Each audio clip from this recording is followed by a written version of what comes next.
What's up, guys? Don't forget to smash that like button, drop a comment, hype up the video, and if you're new here, hit that subscribe and join the family. Our story begins with monsters chasing people who run in desperation, crying for help and claiming that even a weak beast is extremely terrifying. Some of them end up at the edge of a cliff, saying there is no escape and that they need to hide as quickly as possible. They hide behind a rock as the monster draws closer. A girl is hiding there, trembling, praying with all her strength not to be found and not to be followed in any way, until an aura approaches and the beast notices her in that spot. The girl begins to beg the creature not to do it, but the monster, without thinking twice, devours her. A boy hidden nearby, injured, wonders whether that really is Ghost Star and thinks that this beginner test is far too difficult. It is said that after using the class change materials, one only needs to survive on Ghost Star for 5 minutes for the change to be completed automatically, but an ordinary person there would probably struggle to survive even for a single minute. The name of this boy is Jiang Kai, and he is currently undergoing the beginner test period on this planet called Ghost Star. Ghost Star is a gigantic celestial body that suddenly appeared in the vicinity of Earth 50 years ago. However, its appearance did not cause any catastrophic disaster capable of knocking Earth out of its orbit. But after Ghost Star emerged, the planet's flora and fauna underwent sudden mutations, transforming into monsters called beast gods and causing widespread destruction across the world. The beast gods are beyond the reach of human technology, and their emergence pushed humanity to the brink of extinction. Even so, during this desperate period, to the survivors' surprise, countless magical portals appeared on Earth. By passing through them, humans could teleport to Ghost Star in digital form. Upon arriving there, they discovered a surreal world that seemed digital, where they could take on various professions. Everyone possessed attributes, equipment, and skills, could level up like game characters and obtain increasingly powerful attributes. They also discovered that by leveling up to a certain point on Ghost Star, this surreal power could be brought back to Earth and used in the real world. In this way, people could become as strong as they were on Ghost Star and even to fight the beast gods with their own physical bodies. In short, if humanity wanted to break free from this terrible situation and survive, it had to obtain power from Ghost Star. People who went to Ghost Star one after another came to be collectively called explorers, and the protagonist, still hidden, thinks that he is the only survivor left there. However, now there is no way to escape. The beast approaches the rock behind which he is hiding, and Jiang wonders if he came to Ghost Star after losing all his belongings just to wait for his own death. Kai then remembers his sister saying that if he wanted to go to Ghost Star, he could go ahead, because she herself and their older brother would work hard to raise the necessary funds. The protagonist's sister, for the sake of this journey, has endured hardships since a young age, while the older brother suffers from kidney failure but continues to work without stopping, because if they cannot gather the money for the surgery within 2 months, the situation will become critical. However, now, he has not even finished his class change and is already there, wasting the family's savings while waiting for it to be completed. When the beast launches its attack, Jiang observes the situation and starts running, thinking that instead of standing still and waiting for death, he would rather bet everything for his family. The monster gets closer and closer and strikes him on the shoulder. Kai thinks that he will gamble on the only chance to survive. He throws himself off the cliff while the beast merely watches the protagonist plummet, until a light appears in the air. The system appears, stating that his behavior perfectly aligns with that of a compulsive gambler, and congratulates him for triggering the reaction, obtaining the possibility of acquiring a secret profession, as well as congratulating him for successfully completing the career transition and becoming a glorious and little-known profession, gambler. On the ground, Jiang coughs and feels confused. Upon opening his eyes, he wonders what is happening and why he was not injured after falling off the cliff, and also notices that the injuries he had before have disappeared as well. Immediately after, he receives another system notification informing him that he has successfully completed the foundation change within the time limit, that his basic attributes have been restored, which is equivalent to a complete recovery of health. Kai then asks whether this is a central artificial intelligence that coexists with Ghost Star, and the system replies that it could be said to be so, congratulating him once again for completing the job transition, and informing him that next it will present the talents of the player class. Dual talent. Any rewards or punishments received from the system trigger double effects, with a 1% chance to trigger a super double effect. When super double is activated, rewards and punishments are multiplied by 10. As he activates the dual talent simultaneously upon obtaining it, the number of class talents doubles, and he also receives the gambler's second talent. The protagonist is surprised and wonders how this is possible, since others only acquire 1 talent after changing jobs while he receives 2. The system confirms that this is the effect, and presents the current statistics of the second talent, super critical, in which critical damage is modified to 200 times, and the initial critical hit rate is set at 0.1%. Jiang remarks that after a job change, the total attributes of an ordinary person usually remain around 20 points, and wonders how he reached 36.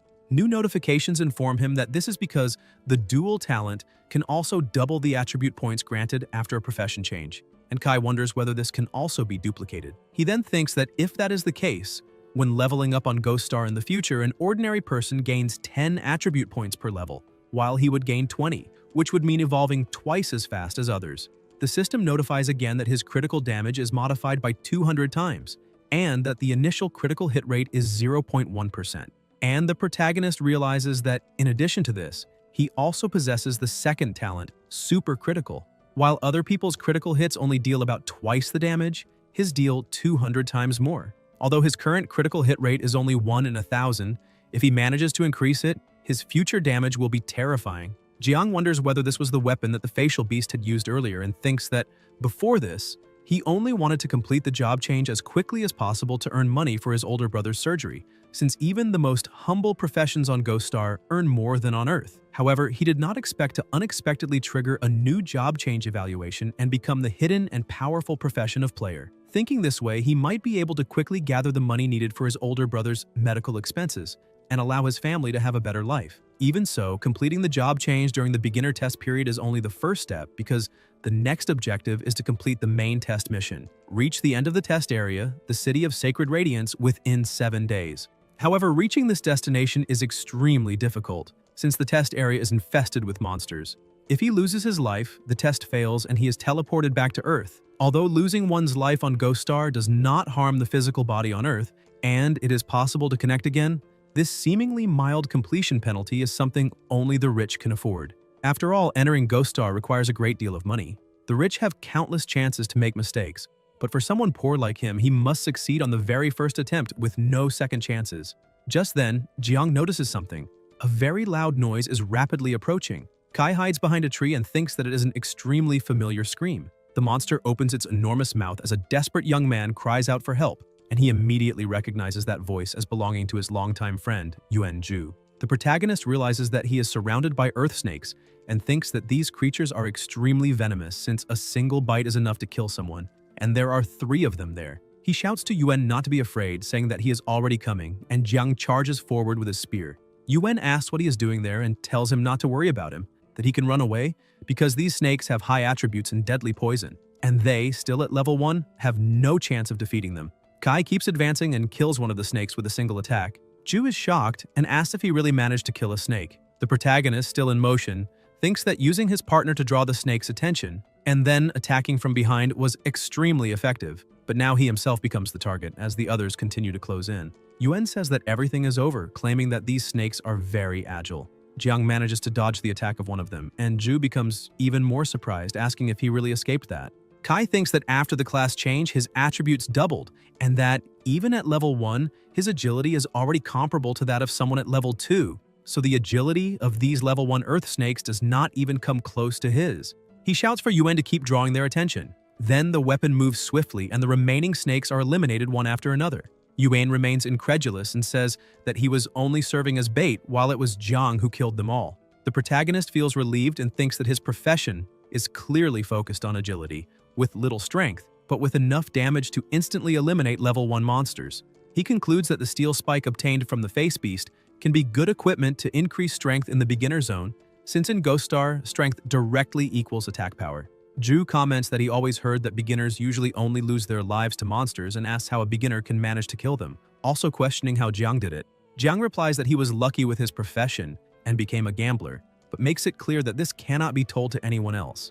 Yuan asks what a gambler is and says that although he does not really understand the meaning, his own profession is not bad since he became a warrior. Kai replies that it is no wonder he managed to survive for so long facing 3 snakes, since warrior is one of the top 5 professions in the Kingdom of Sacred Radiance. He explains that the first thing all explorers do upon entering Ghost Star is change their profession, and that this change normally depends on the transition materials purchased before entry. Rich people usually spend tens of millions to acquire efficient materials, allowing them to directly change into powerful professions as soon as they arrive on Ghost Star, such as warrior, soldier, and executioner. Poor people, on the other hand, can only afford the cheapest materials, which are extremely crude And there is also the possibility that the class change occurs randomly. The protagonist comments that a class change material for warrior costs 50 million and asks whether Yuan borrowed money from loan sharks.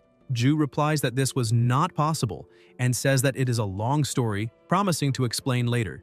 Jiang confirms if he is serious and says that they need to quickly collect the snake's corpses because he heard that even monster bodies can be sold for money. He thinks that in Ghost Star, many obtained items can be exchanged for money and that he also needs to earn resources there to help his family. Items such as bodies and equipment from Ghost Star turn into cards after being dropped, making collection and sale easier. From the battle that just occurred, the player profession seems much stronger than the warrior profession.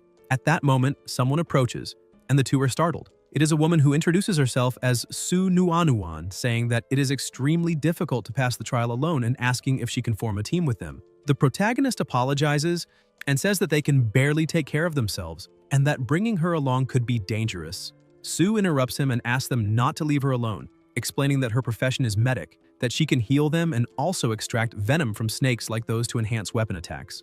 Ju comments that the ability to cure poison is really useful, and Jiang thinks that this is also one of the top 10 advanced professions. Healing is extremely necessary during the beginner test period after all.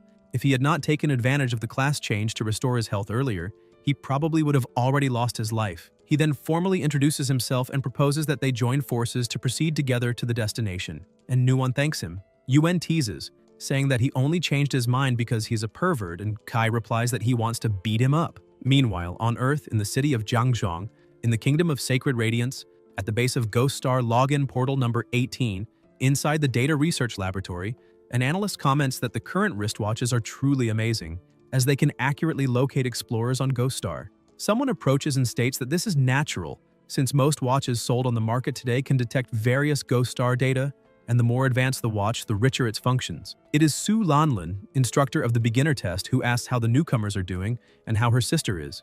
The analyst replies that based on the current positioning of beginner wristwatches, many novices have already been finalized and that her sister seems to have joined 2 people. Lan asks if she is shy and looking for someone to form a team, and comments that she should repeatedly warn her that newcomers should avoid grouping up, because the more people participate in the beginner test, the greater the risk. Meanwhile, in the forest, the 3 move forward together until beasts appear, and it is not just one. 3 minutes later, the analyst confirms that 2 face beasts have been detected near her sister. Lan states that a single face beast is already enough to massacre novices, and that facing 2, her sister has practically no chance of survival. She comments that finalization in Ghost Star, although similar to characters losing their lives in a game and causing no physical damage to the body on Earth, generates an extremely realistic experience capable of causing severe psychological impacts, and says that she will take her to undergo psychological therapy. The analyst asks her to wait, saying that her sister does not yet seem to have been finalized, which leaves Lan surprised. Then he states that those 2 face beasts appear to have both been finalized, and Lan, extremely shocked, asks how this is possible. Returning to 3 minutes earlier, the beasts advance. Ju runs in fear, asking what that is, and Nuan, also running, replies that it seems to be a face beast. The protagonist runs along, looks back, and thinks that the others are not as agile as he is and will certainly end up being caught, until Jiang stops running and orders them to keep going forward. Yuan becomes worried, but Kai insists that they continue, while thinking that if they keep fleeing like that, all 3 will end up being finalized. Only he can stay behind to try to face the face beast. The protagonist advances, attacks the creature with his spear, and keeps striking until one of the beast's hands hits him and violently throws him against a rock. Jiang thinks that the face beast's health is extremely high and that he still cannot defeat it with just 1 blow. The 2 beasts approach, and Kai wonders if he will lose his life there, thinking that his beginner test has come to an end. Su, crying, says that he is in danger and that they need to go back to save him, while Ju remains paralyzed by fear. On Earth, still in the city of Jiangzhong, in a residential area, an elderly woman asks if he is the benefactor who provided the materials for Ju the warrior's job change, and says that she does not understand why he has such a positive evaluation of Ju since he seems strong and tall, but is actually quite timid. She comments that if he encountered a monster on Ghost Star, he probably would not even have the courage to fight. Then the man in the hat says that her son, when facing danger, is even more cowardly than an ordinary person. However, he observes that sometimes, no matter how frightened he is, whenever he sees someone in need of help, the boy never retreats or runs away. Back in the forest, Ju attacks the 2 beasts with a powerful blow, forcing them to retreat. He then asks his partner if he was treated like a stranger, saying that he was protected because he was timid, and states that they are brothers, and that brothers exist to face everything together. The protagonist looks on in shock, stands up, and Yuan clenches his fist and charges again at the enemy, causing an intense impact. Jiang, surprised, wonders if his partner can really face a face beast head-on, and, although the damage is not high, realizes that this constant control is precisely the characteristic of a true warrior. Kai begins to recover and realizes that it is Su using her skill on him. The protagonist asks what she is doing there and comments that she is not a combat profession. Nuon replies that she will not leave, because when a medic encounters someone injured, no matter how scared she is, she cannot simply run away. She thinks that her father in the past sacrificed himself fighting against the monstrous tide precisely due to a lack of medical support. And now her companions need that support, so there is no way to abandon them and escape. Jiang realizes that his injury is already healed and comments that she really is not afraid of being finalized. He thinks that even with the three of them together, their damage is still not enough to eliminate a face beast, until Kai asks them to wait. He remembers Su mentioning that if they encountered venomous snakes like those, she could also extract the venom to increase a weapon's attack power. The protagonist asks whether she said earlier that she could extract snake venom, and Nuon replies that yes, she did. Jiang then summons a snake and asks if she can heal Zhu while enchanting his weapon with the creature's venom. Nuon says she does not know if she can manage both at the same time, but that she will try her best. She begins extracting the venom and applying it to the weapon, and Kai thinks that this is their only way out because, if he's not mistaken, this method can really work. At the moment, they cannot withstand the direct damage of a face beast, but he can endure it, and although his attack is still not enough to kill it alone, her healing can make up for that gap. Seen this way, the three of them clearly form a standard team of tank, healer, and damage dealer, exactly like in a game. The venom enchantment is completed, and Jiang wonders what is wrong with newcomers being weak. He tells his partner to hold one of the face beasts under control by himself. Zhu clenches his fist, mana enveloping his entire body, and charges forward, thinking that as long as the three of them form a team and each fulfills their role properly, there is still hope. The protagonist advances immediately after, thinking that even though they are called novice killers, face beasts can still be fought.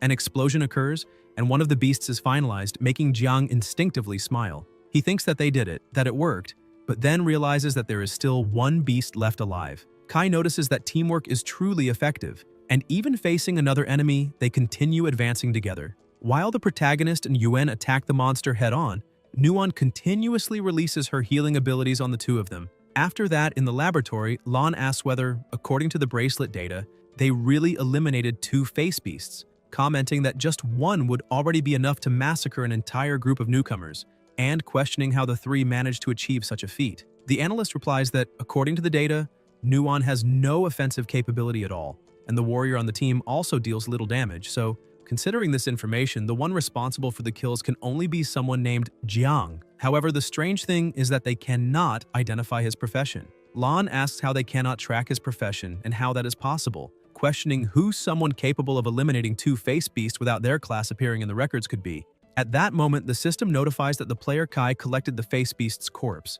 The three lie down on the ground, exhausted but relieved to have survived. Zhu comments that he did not expect his partner to be so resourceful in a crisis, and says that it was truly impressive. Nuon states that now that they already have the strength to face face beasts, they should be able to reach the end of the trial without much difficulty. Yuan agrees and says they can head straight for the end and complete the test. The protagonist asks them to stay calm and not rush, explaining that there is still plenty of time to reach the final destination, Shengyao City, and that they should not act recklessly. He explains that after passing the test, points will be calculated, and if they manage to rank among the top three, the military will reward them with equipment. It is said that the equipment provided by the military is of excellent quality and greatly helps novices develop on Ghost Star. Now that they already have enough strength to defeat monsters, killing them yields points, and with enough points, there is a real chance of placing in the top three. He then asks why not defeat monsters first to accumulate points, and only afterwards seek the military rewards. The two are surprised and at the same time confused by the proposal. A few hours later, it is already dark and a voice asks whether this method really earns points. Zhu comments that although he is not afraid, he is constantly being used as bait to attract so many earth snakes, and asks whether he will not end up losing his life first. The protagonist tells him to have courage after all, he is a warrior, and his specialty is precisely attack and defense. Moreover, Nuon can heal them at any time. The snakes advance from behind Yuan, and at that very moment, Jiang leaps and cuts them down with precision, eliminating 3 earth snakes at once. The rules of Ghost Star state that only the one who performs the kill receives the praise experience. And since at the moment only he has the real capacity to eliminate monsters quickly, everyone decides to let him take the experience alone for now. More snakes appear, emitting strange sounds, and Kai moves swiftly, executes precise strikes, and eliminates them one after another, thinking that this strengthens the team and ensures everyone's safety. One day later, the system congratulates the explorer Jiang, informing him that his experience has reached 100, his level rises to 2, and the double effect is activated, granting doubled attribute points upon leveling up. Kai finds this incredible because, after eliminating earth snakes all day long, he finally reaches level 2. Su congratulates him on his advancement, and Yuan also becomes excited, asking him to say what his attributes are after leveling up. The protagonist replies that he added 20 attribute points upon leveling up, and that currently at level 2, his total attributes amount to 56 points, which he considers acceptable. The two are shocked. Ju comments that he knows leveling up only increases strength, constitution, agility, and spirit, but that normal people only gain 10 attribute points per level, so he asks whether Jiang really gained 20. Nuan observes that with a total of 56 attribute points at level 2, this is already comparable to someone at level 4, which is frighteningly strong. Jiang replies that it is nothing special, just a characteristic of his profession, which can double rewards such as leveling up, but that if there are penalties, they can also be doubled, asking them to keep this secret. Su says that she does not understand it very well, but that this profession seems truly powerful, while Yuan comments that, compared to that, his warrior profession no longer seems so impressive. At that moment, the system sends another notification, informing that upon reaching level 2, players receive a professional skill, but due to the activation of the doubling talent of the gambler profession, he receives 2 skills. The protagonist wonders whether professional skills obtained by leveling up can also be duplicated and concludes that he now possesses 2 professional skills. Yuan is surprised and asks whether his own skills could also be doubled, while Su comments that this is truly strong. The system then notifies that the first professional skill is Ghost Hand Card Throw, in which when throwing items, the penetration effect increases by 20%, and when throwing card-type items, except item cards, the penetration effect increases by 200%. However, spirit consumption increases by 100%, and it is a skill that can be upgraded. The second professional skill is Ghost Eye Focus, also called Ghost Eye Fire, which increases visual range and ocular tracking capability by 50%, with a 100% increase in spirit consumption while in use, and it can also be upgraded. Jiang comments that both seem to be skills oriented toward long-range attacks, saying that he does not yet know exactly how to use them, but that this indicates the gambler is a long-range damage profession, which pleases him greatly. Now that he is stronger, the group can hunt monsters that grant more experience points. 2 days later in the laboratory, the analyst comments that more than 2 days have already passed, and that he did not expect her sister to still be alive. Lan says that newcomers being able to survive as a team indicates that Jiang possesses some special ability. At that moment, someone approaches and informs those responsible for the novice zone that the beginner test is in imminent danger, ordering that alert levels be raised immediately. The two are surprised, and a voice explains that the higher-ups have detected that another country has once again sent infiltrators to invade the novice zone, constituting a large-scale infiltration, something extremely rare, and that they need to prepare immediately. It is the supreme commander of the city, Wei Ying. Lan asks whether the large-scale infiltration of clandestines is real. Wei sighs and replies that if it were a lie, he would not be there. Lan thinks that the situation is grave, because clandestines are special professionals from other countries, specialized in massacring foreign immigrants and preventing their development. Since the rules of the Ghost Star beginner test determine that high-level players cannot enter the test zone to help novices, everyone must complete the test on their own. However, the exclusive clandestine profession is different, because it allows them to use their characteristics to infiltrate novice zones of other countries, without this being preventable. In addition, clandestines use cruel methods to massacre newcomers, inflicting extremely terrifying finalization experiences, with the goal of traumatizing novices so that they become afraid to enter Ghost Star again, drastically reducing the number of new players in other countries. Lan slams her hand on the table and comments that her sister has a very low tolerance, especially when facing those beasts. Ying sighs and says to prepare psychological follow-up for the newcomers because, since a rare large-scale invasion of clandestines has occurred, they must consider the possibility that, in this beginner test, there may be no survivors. Meanwhile, inside the forest, the three continue walking together until the protagonist senses something strange. Yuan asks what is wrong, and Jiang replies that there is something there. Ju questions what he is doing, saying that they have just passed through that place, while Su states that there is nothing there. Kai answers that no, it is farther over there. The protagonist throws his spear, causing a heavy impact accompanied by a loud noise, then says that he understands and asks them to go check it out. Yuan comments that there is nothing to see and asks what could have been hit, wondering if he has gone crazy. Shortly after, still inside the forest, the system notifies that Jiang has eliminated a wild boar. Zhu is surprised and asks if he has water eyes, if he managed to see a boar from such a great distance, while Su comments that he could even eliminate a level 2 boar. Kai retrieves his spear and says there is nothing surprising about it, explaining that this is thanks to his new abilities.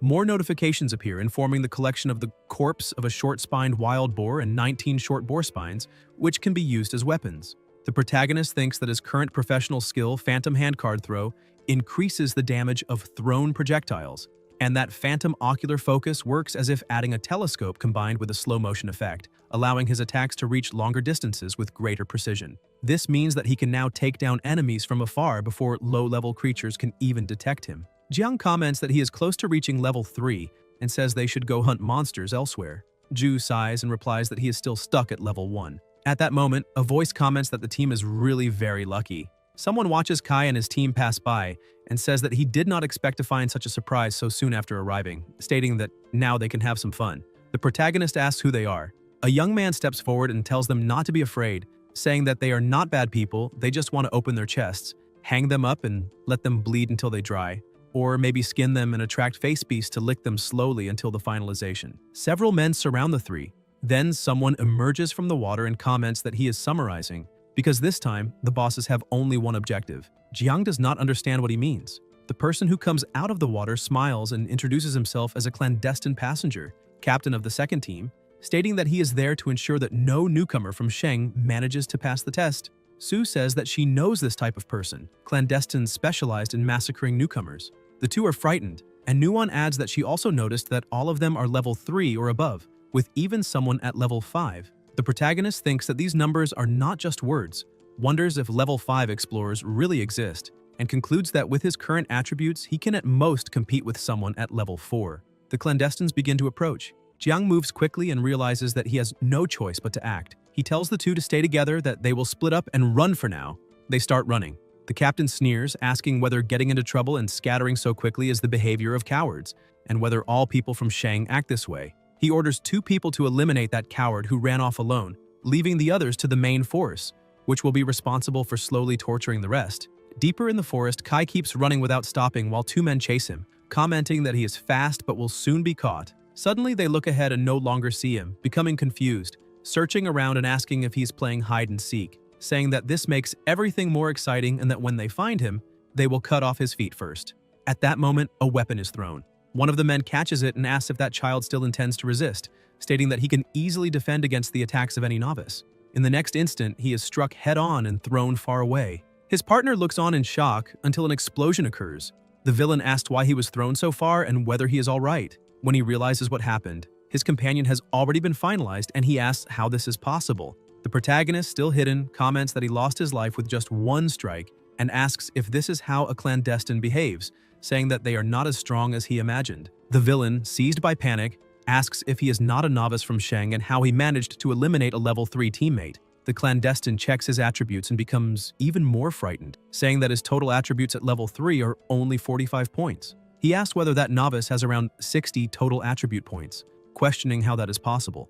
Jiang throws him away and finalizes him in an instant. He thinks that he succeeded, that his total attributes, comparable to those of a level 4 explorer, were enough to eliminate a level 3 clandestine. He had suggested splitting up precisely to lure some clandestines and eliminate them. There is still a bit of experience missing to reach level 3, and according to what he learned on Earth, eliminating explorers grants a lot of experience. The system notifies that he has successfully eliminated an explorer, informing that he can take the defeated player's bracelet and, before the corpse dissipates, choose whether he wants to loot the experience. He eliminated 2 level 3 explorers and can collect 100 experience points from each. For every point looted, he will receive double that experience. Kai thinks that in this way he can freely accumulate experience and that eliminating explorers yields far more than eliminating monsters. He decides to loot 100 experience points from each. The system congratulates him on reaching level 3, and his total attributes now add up to 76 points, while level 5 clandestines probably have only around 60.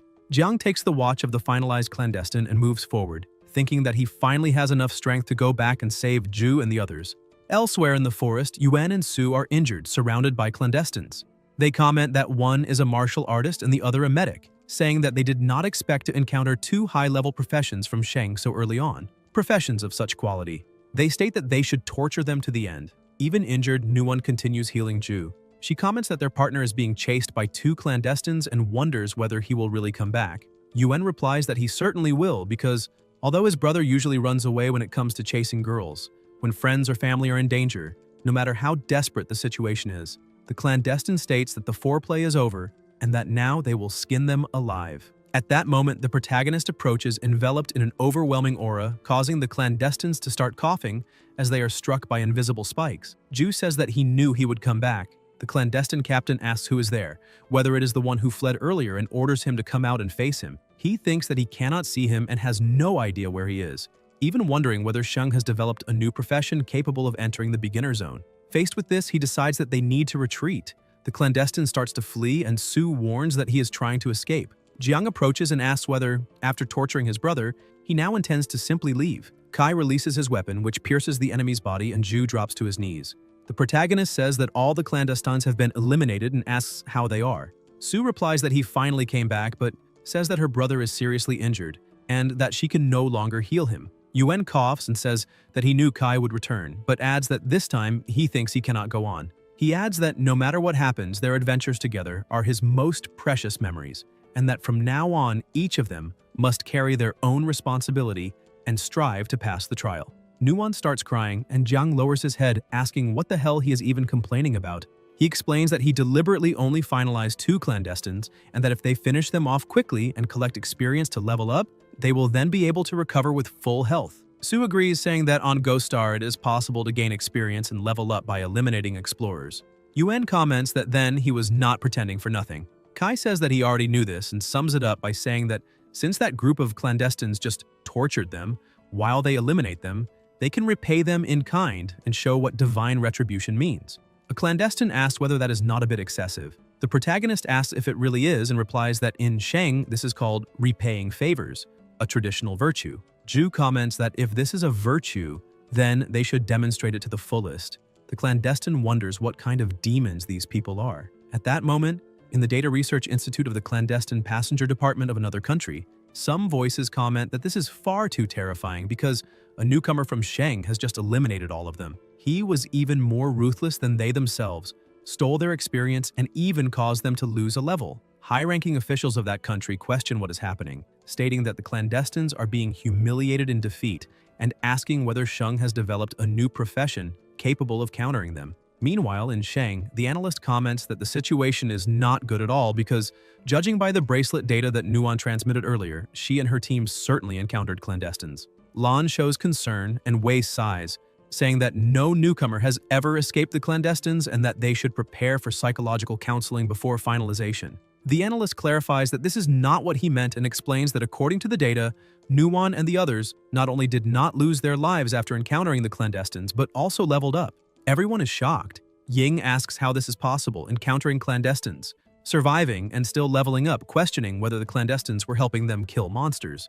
The analyst replies that no, stating that if Nuwon had only leveled up once, it would still be plausible to imagine that it was from killing monsters. But the data show that she leveled up twice consecutively. He then asks whether there is any logical explanation, suggesting that Nuwon and the others eliminated a group of clandestines. A cup falls to the ground and Lan calls out to the commander loudly. Wei, visibly shaken, orders them to immediately display Nuwon's team data.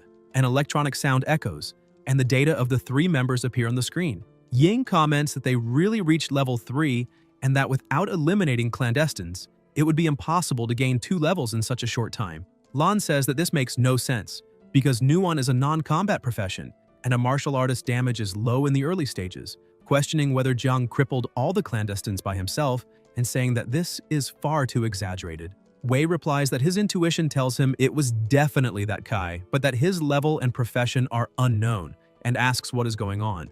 The analyst explains that he discovered the reason Jiang's information is inaccessible, saying that all explorers who enter Ghost Star must use a bracelet to register data. However, Kai uses a first-generation bracelet, whose server stopped receiving maintenance more than a decade ago, making the connection unstable and his records almost impossible to access. Lan comments in disbelief that in the 21st century someone is still using such an old bracelet. Ying says that this is interesting and orders them to collect all information about Jiang in the real world because he wants to know exactly what kind of boy he is. In another part of the forest, Yuan celebrates having fully recovered his health after leveling up, while Su also shows excitement at having advanced.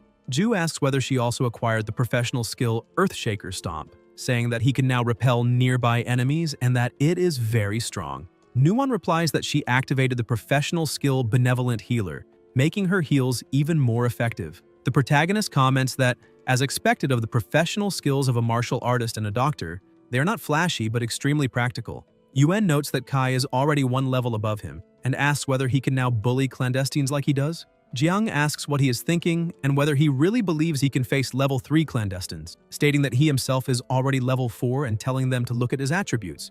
The two are shocked and ask when he reached level 4, saying that he was just level 2 not long ago, and they realize that with a total of 96 attribute points, this is equivalent to a level 8 explorer. Kai explains that when he separated earlier, he eliminated 2 clandestines and reached level 3, and that upon returning he eliminated several more, one of whom was level 5, which allowed him to reach level 4. Yuan complains that he is showing off again and says he cannot take it anymore, while Su asks what they should do next. The protagonist replies that he already has a plan, recalling that he heard the captain say they were the second team of clandestines, and therefore now they will hunt the first team. Half a day later, in a forest of the beginner zone, a voice comments that this seems like an international joke, while the clandestines discuss the fact that some of their members were finalized by newcomers.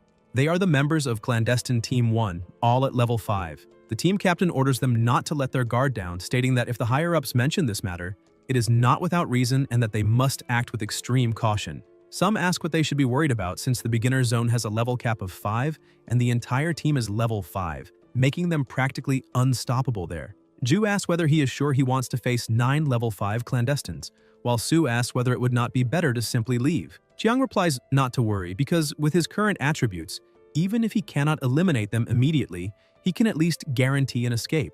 Moreover, if they do not face them now, they will continue attacking other newcomers from the country. Therefore, instead of only defending passively, it is better to strike first. The clandestine captain senses something strange and orders everyone to be careful, saying that someone is nearby. One of the clandestines detects that it is a level 4 novice, and the partner beside him comments that it is already a miracle for a novice to survive there, let alone level up, suggesting that this might be the one responsible for eliminating the second team. The captain says that this is an important discovery and orders them to maintain formation and pursue him, because capturing him will be a great achievement. They begin chasing after him, and Kai thinks that the situation is not good at all, wondering whether those clandestines really know how to maintain a proper formation. He remembers that the original plan was to lure the enemies so that his partner could find an opportunity to use Earthshaker Stomp, launching everyone into the air and taking advantage of the imbalance to eliminate them. However, now the clandestines' formation is too spread out, and if Ju cannot launch them all at once, anyone left behind might escape.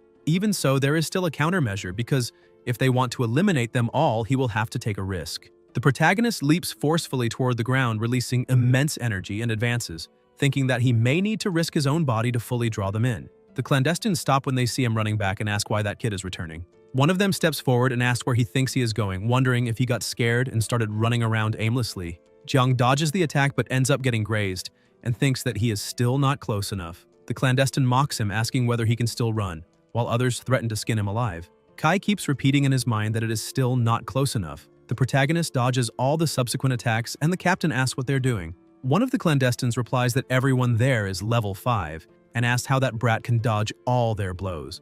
Another says that something is wrong, stating that the first reading was too fast to determine the data properly, but that using an advanced bracelet he managed to scan more accurately, and although he still cannot identify the total attributes, he can now see the agility, which seems to be around 30 points. The captain, shocked, asks whether it is really 30 points of agility. The clandestine replies that he may have read it wrong because even his own agility, despite being level 5, barely reaches 20. The captain realizes that the bracelet rarely makes mistakes and concludes that if that boy really has that much agility, then he was not being chased, but deliberately luring all of them. He says that this is very bad, that they fell into a trap and orders an immediate retreat. Everyone is confused. Jiang then comments that that bunch of idiots finally realized it, but that now their formation is already completely bunched up because of the misunderstanding. and that trying to run at that moment is already too late. At that instant, Ju unleashes all of his power, causing a devastating explosion.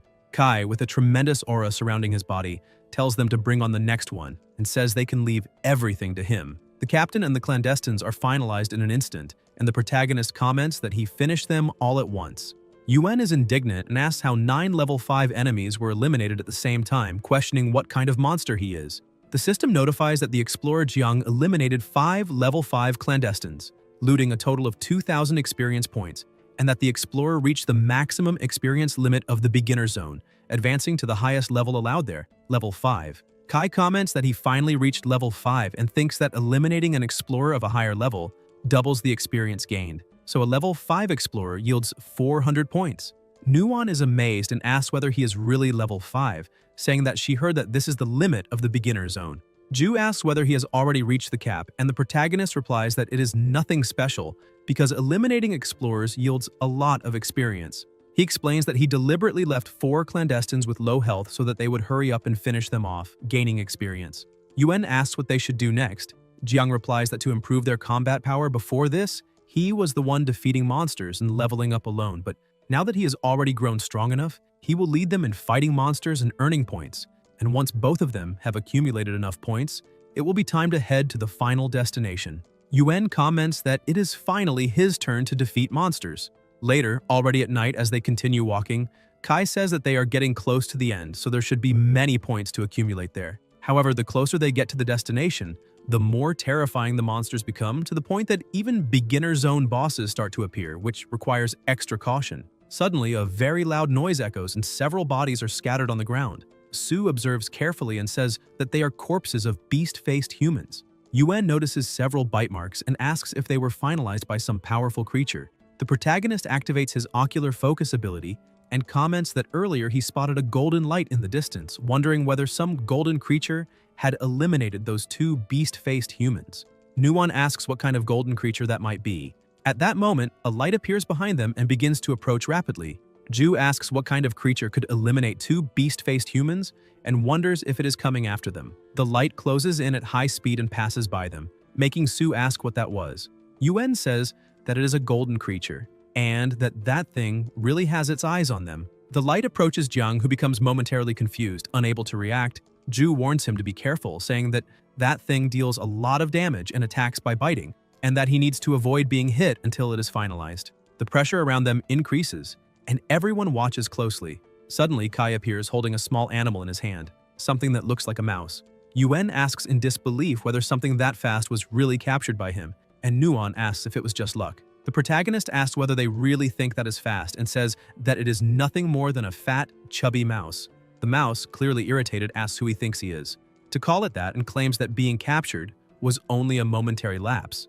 Jiang comments that the little mouse does not seem convinced and asks whether he should let it go and try again. The mouse is released and becomes furious, asking how he dares to look down on it.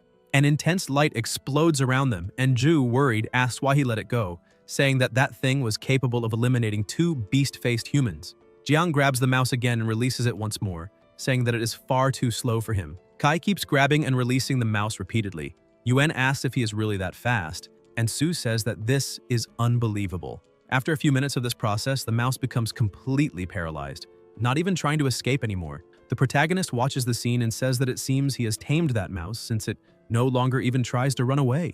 Ju asks, completely incredulous, whether he just captured a pet purely with the speed of his own hands. The protagonist gets excited and comments that it seems he has tamed that mouse, since it no longer even tries to run away, while Yuen asks if he really just caught a pet using only the speed of his hand. Jiang replies that he does not know whether that mouse can be domesticated to become a combat unit, but getting 2 beast-faced human corpses for free is still very advantageous. He says that the 2 of them are almost at level 4 with their current experience, and that they need to hurry. Each of them should take one of the corpses, collect them later, and then go look for more monsters to defeat, trying to bring both of them to level 5 before the test ends. Su comments that the little mouse is very cute, and Ju says that compared to it, his martial disciple seems insignificant. Near the mountains, someone stops walking. A hooded young man comments that after so many days, they have finally reached the end of the beginner test zone, the City of Holy Radiance. The hooded figure climbs the stairs, a gate opens and guards appear. One of them congratulates him on passing the test period,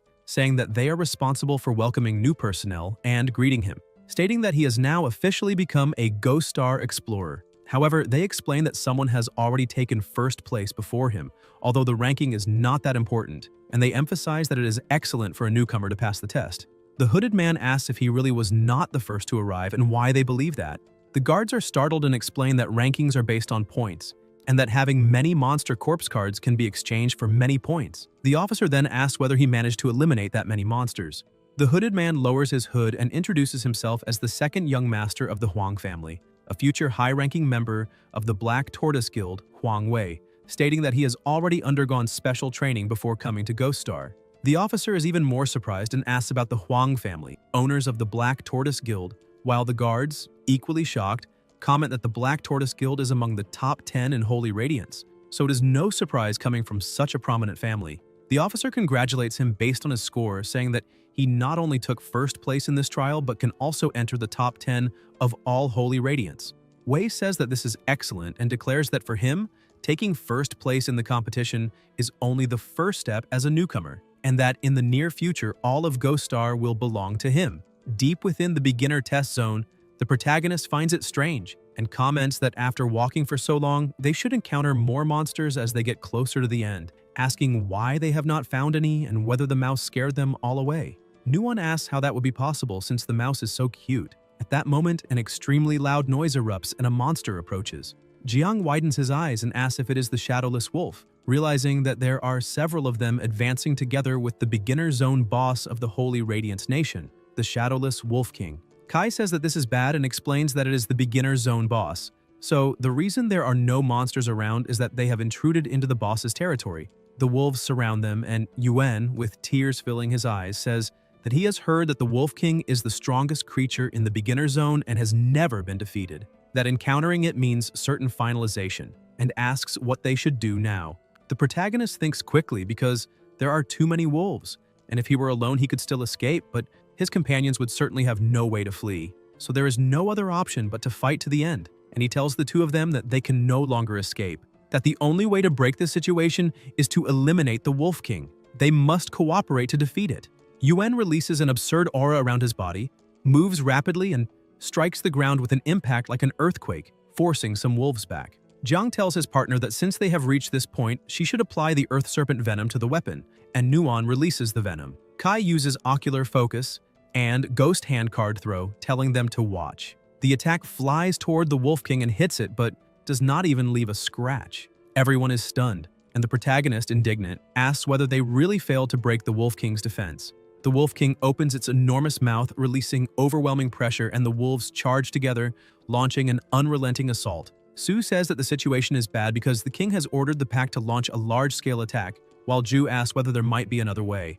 Jiang concludes that the Wolf King's defense is far too strong and that with the pack closing in, they cannot eliminate them all. Meanwhile, the little mouse keeps sleeping until it wakes up, still a bit confused, and realizes who the culprit is. Kai continues fighting the wolves, and the mouse awakens at the peak of its morning bad mood, moves rapidly, and strikes the Wolf King head-on. The protagonist is surprised and wonders if that mouse actually bit through the Wolf King's fur. Jiang activates Ocular Focus and sees that the mouse opened a wound, which is excellent because earlier their attacks failed precisely because the Wolf King's defense was too high. Now, with the fur torn open, as long as they attack the opening directly, the Wolf King's defense will become ineffective. Kai charges forward and attacks the exact spot where the mouse bit.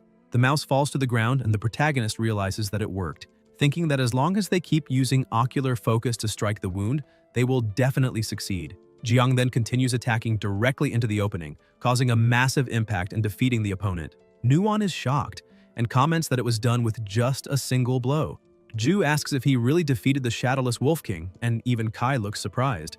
The system congratulates him for defeating the beginner zone boss, and the protagonist thinks that he had expected a long fight, wondering if he just triggered a 200 times critical hit. Jiang reflects that it makes sense, since after such a long time defeating monsters without landing a critical hit, it is normal that he would finally get one. Nuon points ahead and tells them to look as the pack seems to be fleeing. Kai asks if the two of them can still fight. Both answer yes, and the protagonist says, "That is great." Now that the Wolf King has fallen, those wolves are nothing but lambs waiting to be slaughtered. Ju tells them to remember how they were treated just moments earlier. Yuan unleashes a powerful attack and defeats several wolves. Su also helps by using her ability, and the protagonist joins the fight until all the wolves are eliminated. Ju comments that he did not expect them to be able to defeat the beginner zone boss. Jiang says that he deliberately left several shadowless wolves at low health earlier, so they need to hurry and finish them all to earn points. While Yuan asks what the next step will be, Jiang replies that now that they have so many points, the next step is to head straight for the finish line.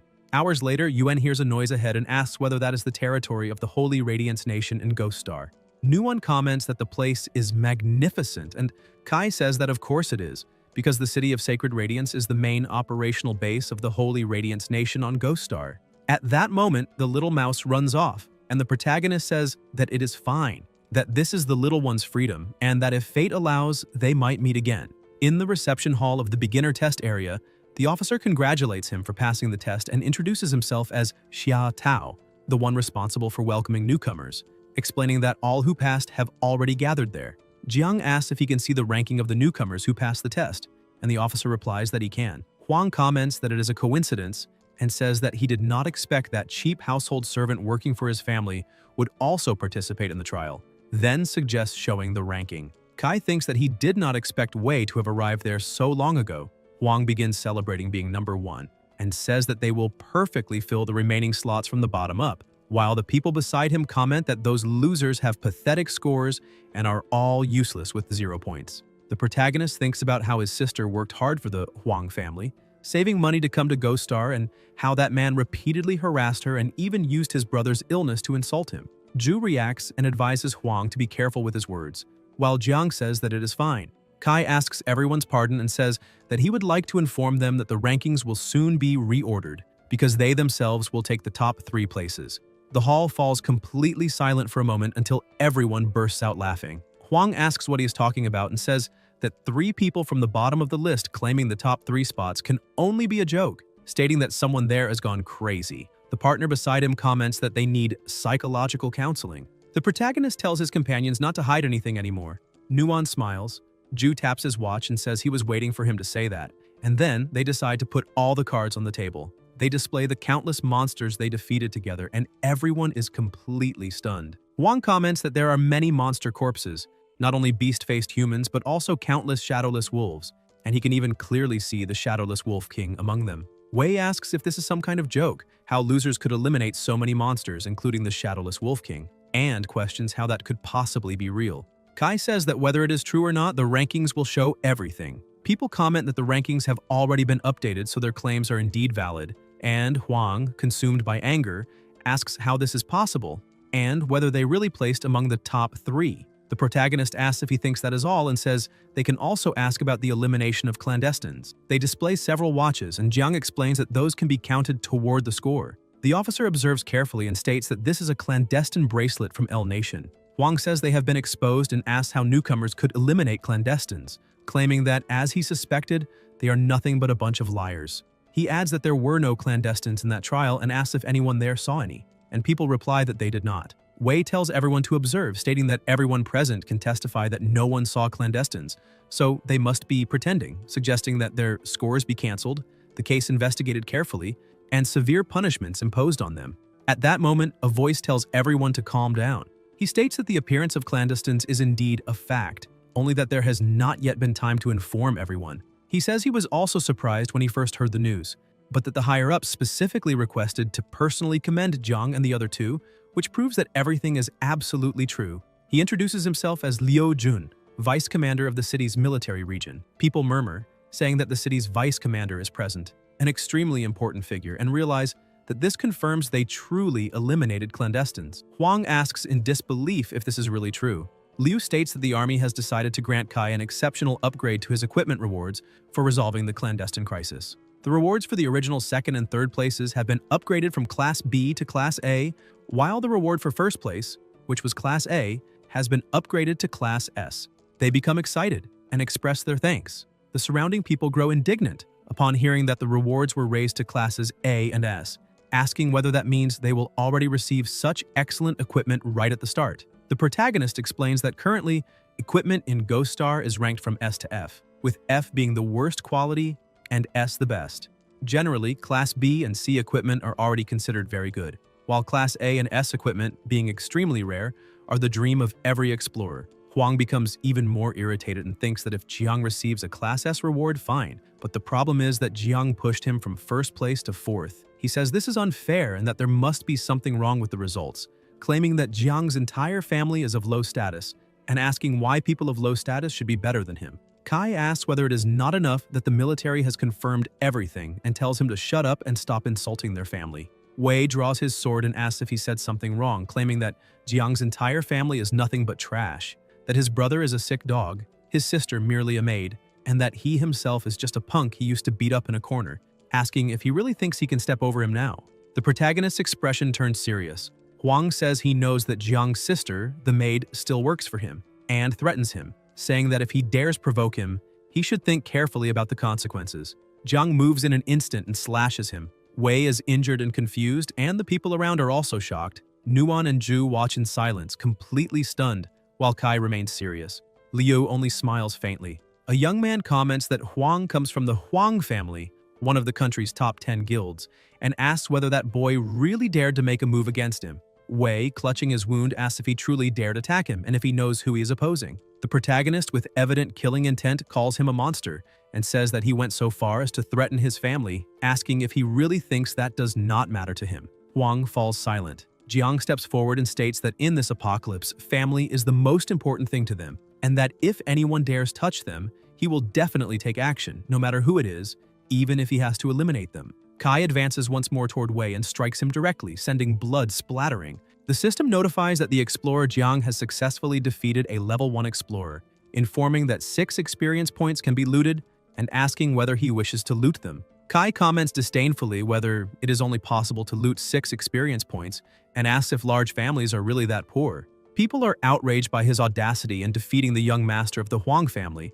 commenting that although a defeat in the game does not mean real death on Ghost Star, the Huang family's Yuanwu Guild is an enormous power, making his action extremely bold. Liu smiles and thinks that it is not bad at all, that the boy is a bit reckless but has grit, exactly the kind of person the higher-ups want to get to know. He says that Huang attacked and provoked first, that Kai merely acted in self-defense, and that they should let the matter rest for now. He then states that the 3 of them can go with him, as he will take them to receive their rewards. In another location, Jun says that they have already waited long enough, and that these are the exceptional equipment rewards the military prepared for them, asking them to open them quickly and take a look. Nuan opens hers and realizes that it is Jade of Life, the basic equipment every beginner medic dreams of. Liu explains that the Jade of Life increases Constitution and Spirit by 15 points each, in addition to granting bonuses to healing and pharmacy, making it a very valuable piece of equipment.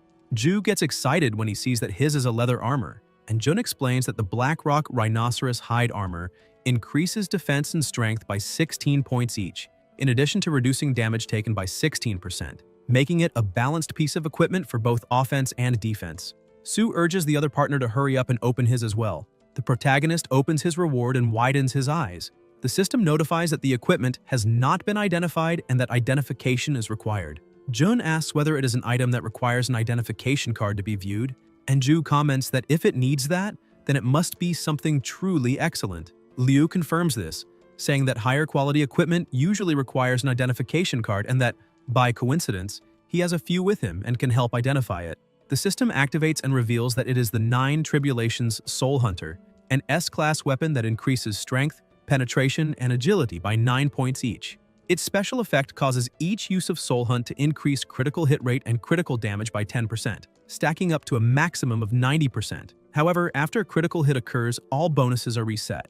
Jun comments that it is a weapon focused on critical hits and says that novices usually have low attack power, so even critical strikes do not deal that much damage, claiming that this S-class weapon seems inferior to an A-class one. Zhu asks whether this is not a form of exploitation against his brother, and Nuan asks whether the equipment can be exchanged. Liu replies that it would be somewhat troublesome, but he can try to submit the request. However, the protagonist says there is no need to exchange it and that he wants to keep this one. He thinks that this is clearly the perfect equipment for him. The damage of his critical hits is not merely double the normal amount, but reaches 200 times. And as long as he continues landing critical hits, not even the Shadowless Wolf King could stop him. However, his critical hit rate is extremely low, and when facing a strong enemy, he could lose his life before landing a single critical strike, which makes exploiting this ability difficult. Even so, each use of the 9 Tribulations Soul Hunter increases the critical hit rate by at least 10%. And on the ninth use, it can reach 90%, becoming practically a guaranteed critical hit, even being considered a perfect artifact for gamblers. Liu says that it is fine, that since he likes it, there will be no exchange, and adds that after completing the test, if he wishes to return to Earth, he may do so. He also specifically reminds him that someone may come looking for him afterward and advises him to be careful on the way home. In the Holy Radiance Nation on Earth, in the city's slums, the protagonist pedals his bicycle and thinks that he did not expect to pass the beginner test so easily, wondering what his older brother and the others will think when they find out. Suddenly, Jiang notices something strange and wonders why such a luxurious car appeared there, thinking that maybe someone got rich, but soon decides to ignore it. Kai opens the door and calls out to his older brother, saying that he is back and asking him to guess how the beginner test went. At that moment, he is confronted by several men in front of him. One of them is Huang Da, who says that after so much waiting, someone finally returned, and comments that he heard Kai performed quite impressively in the beginner trial that day. The protagonist asks if he is Huang Wei's older brother and what he wants. Suddenly, someone pushes him, slams the door shut, and two men grab his arms. Huang Da picks up a baton and says that he knows his brother was finalized by Kai and Ghost Star, asking whether he has now been sent for psychological treatment. He states that the protagonist should know that only the Huang family practices bullying, because no one has ever dared to intimidate a member of their family, and adds that if they can prevent Wei from logging in for 1 month, they can block him from accessing his account forever. As Huang Da raises the baton to strike him, something stops him. The protagonist is confused until someone kicks the door open, sending the 3 men flying. Huang Da asks what this means, and a voice tells the boy that he thought someone had already warned him to be careful on the way home, questioning why he did not take it seriously. It is the city's supreme commander, Wei Ying, accompanied by the woman at his side, the beginner test instructor, Su Lan. Huang Da asks why such an important figure would be there, and Wei replies that they are there because of the boy, since he angered the wrong people that day. Huang Da asks if he is there because of that boy and how that is possible, questioning what kind of background he could have. The protagonist, equally surprised, wonders whether someone as important as the city's supreme commander would really be there because of him. Huang Da is taken away by the police, and Jiang thanks them for saving him, saying that he does not understand the reason for it. Ying tells him not to worry and says that he has a purpose in seeking him out, explaining that during that beginner test, he and the others performed exceptionally well. He asks if he knew that after logging out of the game, his 2 partners were invited to enlist in the military, and says that they came there to invite him as well, asking whether they are part of a new batch. Lan asks if he knows what the emergence of a new class means, and explains that there are currently many classes for explorers on Ghost Star, and that every 20 levels an explorer changes class.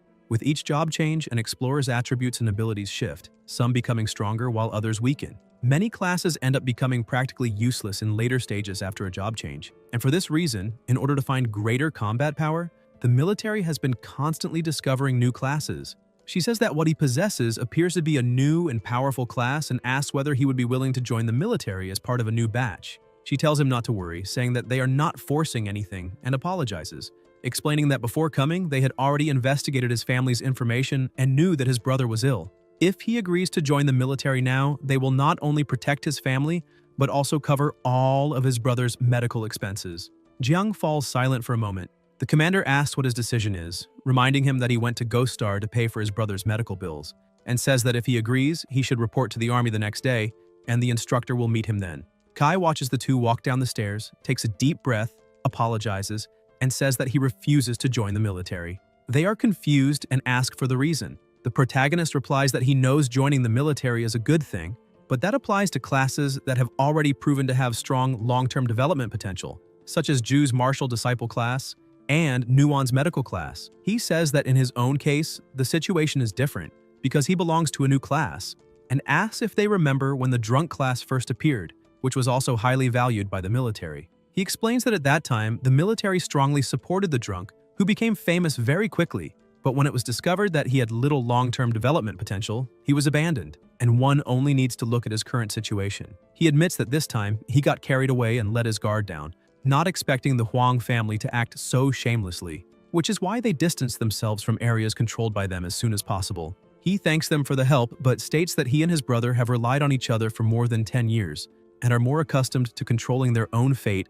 than to relying entirely on others for protection. The instructor says that humanity is in the midst of an apocalypse, that his new class could bring a great change to all of humanity, something everyone needs right now, and asks how he can think this way. The protagonist apologizes and says that he is not that extraordinary, that he only wants to protect his own family and ensure that they live in safety. The commander tells them to forget it and says that he understands what the boy means, because habits formed over more than 10 years of life cannot be changed in a day or two. He reminds him that his brother does not have much time left, and that in this apocalypse, going it alone is not a viable option. He then proposes a wager. Over the next month, the military will continue protecting his family from harassment by the Huang family, and if he manages to pay for his brother's surgery within that month, proving that he has the strength to protect his family, they will accept his decision not to enlist in the military. But if he fails, the military will cover his brother's medical expenses to help prolong his life. However, he will also have to enlist for observation, and then they ask what he thinks.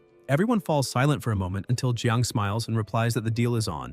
After that, elsewhere, Kai thinks that from now on, faced with the pressure imposed by the military, he needs to return to Ghost Star as quickly as possible in order to earn the money required for his brother's surgery. The protagonist leaves a letter for his brother asking if he is still working overtime, also saying that he passed the test and that he will return to Ghost Star in first place. Jiang walks away thinking that in addition to that, with the threat from the Huang family, the three siblings can no longer continue living in a place like that, and that it is necessary to move to an area with a higher level of security to ensure protection. Thus, this time, upon returning to Ghost Star, the mission is difficult, but next time he will definitely come back with enough money. In Ghost Star, in the city of Sacred Radiance, Kai thinks that after passing the beginner test, the adventure in Ghost Star officially begins. He has just exchanged his equipment at the trading post and can finally start defeating monsters and earning money there. However, for novices to earn money in Ghost Star, it is first necessary to join a guild because monsters are powerful and facing them alone is practically a sentence of finalization. For this reason, new explorers usually join guilds and form teams to fight monsters, since a guild functions like a large team, and after joining one, novices can follow experienced members into battle and increase their chances of survival. He thinks about checking which guilds he could join and says that he wants to find a guild. The attendant replies that she is sorry, but at the moment he cannot join any, because by offending the Huang family, he is now on the blacklist of all guilds. Thus, if nothing unexpected happens, he will have to face Ghost Star alone from now on. At the selection point on the outskirts of the safe zone of the city of Sacred Radiance, the protagonist wonders whether offending the Huang family really means that no guild will accept him, and whether his adventure will end before it even begins. At that moment, someone approaches and asks if he is having trouble choosing the best area to hunt monsters. It is the explorer Hu Yan, a level 29 seer, who says she can calculate the best location for him, costing only 100 star coins per attempt. Jiang stares at her, turns his back and says that he is an atheist. Hu asks him to wait and not leave, saying they can negotiate 80 or 30, or that she can also offer a free luck reading as an opening promotion, saying that there is no problem at all. Kai immediately turns back and asks if it is free, questioning whether he can still be superstitious now. Yan thinks that he only came back because it was free, considers him stingy, and decides to treat it as practice to refine her abilities. A light is emitted and Hu begins to observe, saying that he is in danger and that if he does not want to get involved in it, she suggests that he go to King's Valley. The protagonist thinks that he truly is in danger, since he risks becoming a target of the Huang family, but the rules within the safe zone prohibit eliminations, so the family cannot act easily against him there. Currently, the preferred location for novices to adventure is the Ashen Plains, intended for levels 1 to 10, but it is very likely that the Huang family will send people there to eliminate him. At the entrance of Taiping Mountain, Jiang walks through the area and thinks that the Taiping Mountain route is frequented only by explorers of level 15 or higher, and that if he went there now, he would certainly lose his life. King's Valley, on the other hand, is an area intended for characters of level 10 or higher, and with his current strength, he believes he can handle it, even if with some difficulty. The Huang family probably never thought to set an ambush there, since he cannot join any guild, so he will show them that he can face Ghost Star alone, and King's Valley will be his first objective. He thanks her for the guidance. Yan wonders why he is going alone to King's Valley, saying that the correct approach would be to go in a team, questioning what kind of place that is, and whether he is not practically asking to lose his life by heading there. She then decides to forget about it. After all, it is not her problem, and only hopes that he does not give her a 1-star review when he comes back. In King's Valley, the protagonist wonders whether that place is really King's Valley, and whether the monsters there are strong, until a noise is heard. A huge monster opens its mouth and attacks the nearby warriors, who fall to the ground. The system notifies that there is danger and informs that the monster is a giant strength black ape. The squad leader says that if everyone fights with determination, they can defeat it and orders them to advance. They unleash their powers together, causing a huge impact, while Jiang stays hidden behind a tree and wonders if this is how team combat among explorers works, finding everything very intense. He observes that the monsters in King's Valley really do seem strong, and again asks himself whether he could handle them if he encountered them alone. Then Kai notices something. Apes are appearing nearby. The protagonist pulls back and comments that they really did appear, saying that he was just thinking about that and that it could not possibly be such an absurd coincidence. The system issues another danger alert, informing that they are black apes between levels 12 and 14. The Sky Sword Squad defeats the level 11 giant strength black ape, and the team celebrates. One of them comments that they managed to defeat a level 11 black ape without any casualties, and asks if they can already brag about this achievement, while the captain replies that they can. Then they notice something different. Jiang is fighting 3 apes alone, and they wonder if he accidentally trespassed into their territory. A warrior comments that there is someone over there facing 3 black apes. The archer observes that each of them is a higher level than the one they just defeated, and the mage asks if they should go help. The captain says that guy must have tried to show off and ended up attracting 3 at once, stating that he cannot defeat any of them now, and that it is better for them to leave immediately. At that moment, an explosion occurs and the level 12 ape is defeated. Kai is using the new weapon he received and thinks this is great, because the Destiny Pursuit ability increases the critical hit chance with each use, and on the 5th attempt, he finally landed an exceptional critical hit. The captain is indignant, saying that they had to fight with all their strength to defeat a single level 11 giant black ape, while that boy instantly defeated a level 12 one. The other 2 apes continue pursuing the protagonist. Then he looks back and attacks, defeating another level 13 ape. Jiang thinks this is excellent because this time, just the 10% critical hit chance from Destiny Pursuit was already enough to trigger an exceptional critical hit. The captain is even more shocked and asks if he eliminated another one. Kai thinks that now only 1 remains. The captain comments that the level 14 giant strength black ape is the strongest there and does not believe he can defeat it. The protagonist calculates that he has only 3 uses of Destiny Pursuit left, but his mental energy and stamina are almost exhausted, and he cannot keep running for much longer. There is no alternative but to risk everything and try to maximize the critical hit chance before being caught, betting that he can defeat it first. Jiang releases all his power, causing a massive impact. Kai realizes it worked, because by using everything he had, he truly took a gamble and landed a critical hit. The system notifies that he defeated a level 14 giant strength black ape. The captain, unable to believe it, asks if he really eliminated all 3 and comments that it would be difficult even for a team of more than a dozen people to defeat 3 giant strength black apes in succession, questioning who that person is. The protagonist feels relieved and thinks that he did not expect the monsters there to be as easy as he imagined. Now, with 3 monster corpses in hand, it seems that hunting monsters alone is not that difficult after all.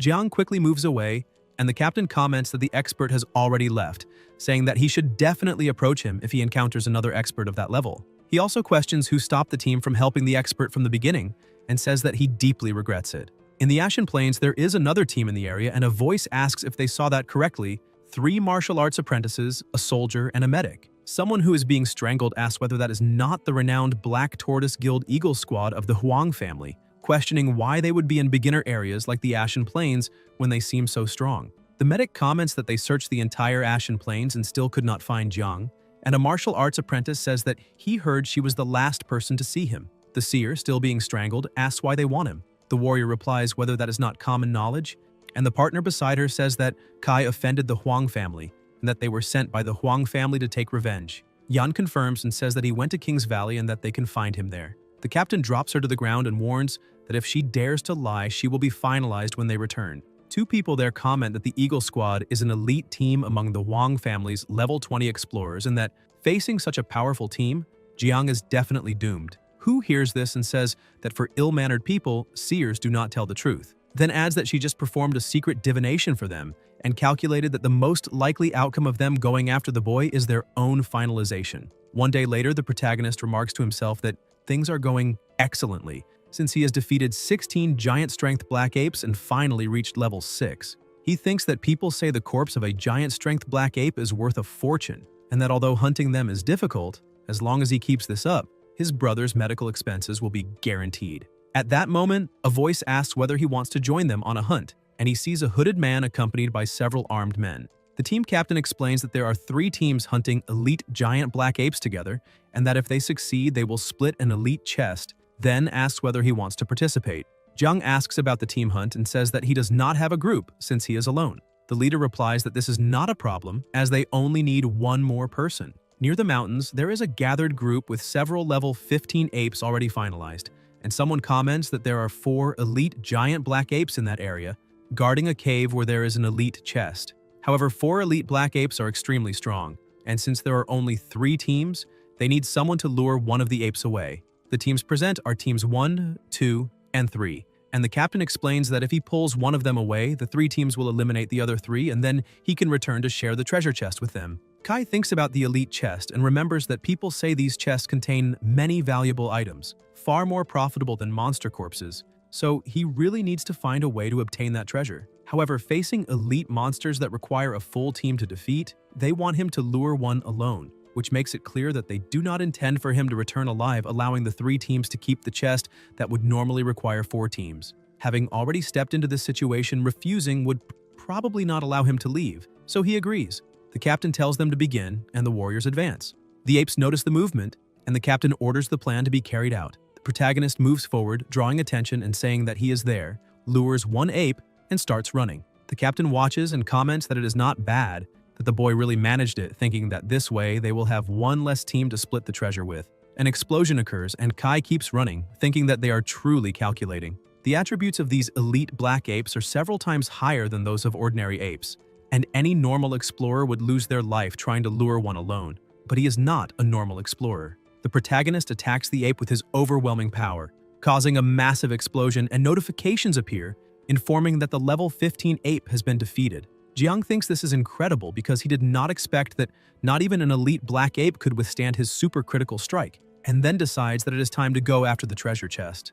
Meanwhile, the warriors continue fighting the remaining apes, and the captain shouts for them to hold firm, saying that afterward they can split the chest. Jiang, for his part, moves silently from behind and enters the cave while the captain is struck in the midst of the battle. Kai enters the cave and sees something shining, thinking that he cannot believe he managed to get in so easily, and that there really is a treasure chest there, which seems to be worth a fortune, concluding that it was worth luring that level 15 elite black ape alone. Suddenly, a liquid drips onto his shoulder and an ape appears, landing heavily on the ground.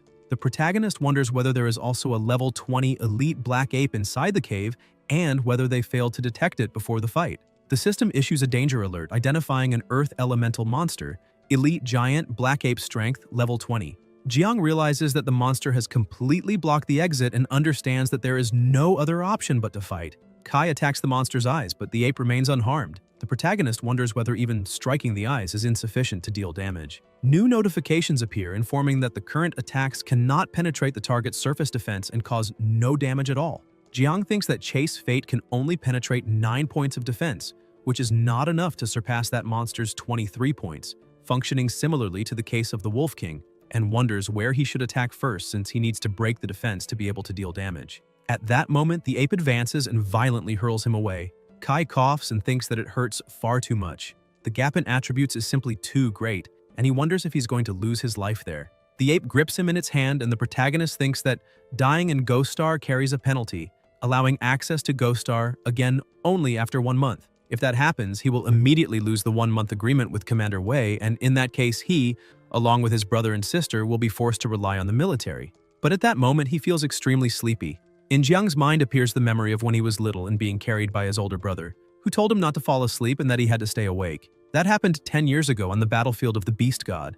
In the present, Kai is still in the ape's hand and wonders why he is thinking about drifting off to sleep. The ape opens its enormous mouth to devour him, and the protagonist thinks that on that Beast God battlefield, his older brother risked his own life to save him and his sister. So how could he give up now? Jiang begins to release a tremendous aura around his body. The ape throws him into its mouth and seems delighted until it feels something strange, and then its head explodes.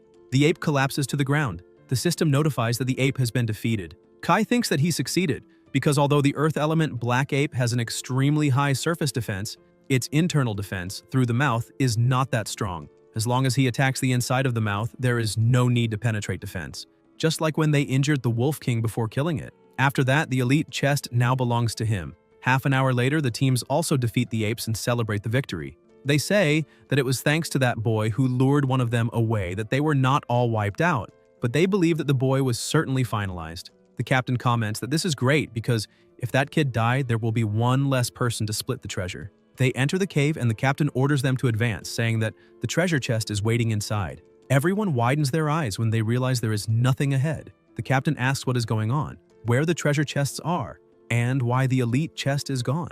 One of the warriors says he remembers seeing that boy sneak into the cave while they were fighting, and the captain asks why he did not say that earlier. The warrior replies that at the time he thought he was hallucinating because he did not believe the boy could survive. The others ask if that means they worked for nothing, and say that even without finding the treasure chest, they still have to pay wages, and that he owes several months of pay. The captain becomes furious and asks if, in the end, they were deceived by that boy, saying that this is completely insane. Elsewhere in King's Valley, the protagonist thinks that he should have shaken those people off by now, and then decides to check what is inside the chest. Jiang looks and notices many items, saying that there are lots of ores and equipment. He thinks that equipment and ores are worth far more in Ghost Star than monster corpses, and that now they are going to be rich. Then Kai notices something else, another piece of equipment. The protagonist puts on the gloves and wonders what kind of equipment they are, whether they are offensively focused, and decides to test them. After putting them on, he feels lighter and stronger, and wonders if that equipment increases agility and strength.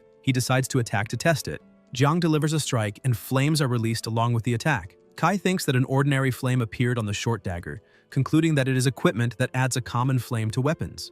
In Ghost Star, there are many types of flames, and special flames can cause different levels of damage in combat. Ordinary flames deal very little damage and are almost useless, serving only for lighting or cooking food. He wonders if it is only good for barbecue now.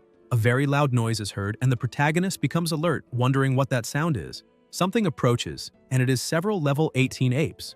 Jiang wonders if he accidentally hit them while testing the gloves. Kai moves to attack and thinks that before, he already had difficulty dealing with just one earth element black ape, and now there are 4. He will have to do the same as before, focusing attacks inside their mouths. When the protagonist tries to attack the inside of a mouth, the ape closes it, and new notifications appear informing that it was not possible to penetrate the defense, causing no damage at all. Jiang thinks that this is not good at all and wonders if these apes really know how to protect their mouths when being attacked. The apes chase after him, and Jiang thinks that even if they open their mouths now, Destiny Pursuit is not strong enough to eliminate all 4. He wonders if he's going to lose his life there that day. The flames strike the apes, causing them to take damage. Kai observes carefully and wonders how those flames spread in that way. The flames continue expanding around the apes until a terrifying explosion occurs. One of the apes screams in pain as it is burned alive, while the others can only watch, unable to react. The protagonist thinks that it has turned into a gigantic inferno and wonders what exactly is happening. The flames weaken for a moment, the ape becomes paralyzed, and then an even more violent explosion erupts.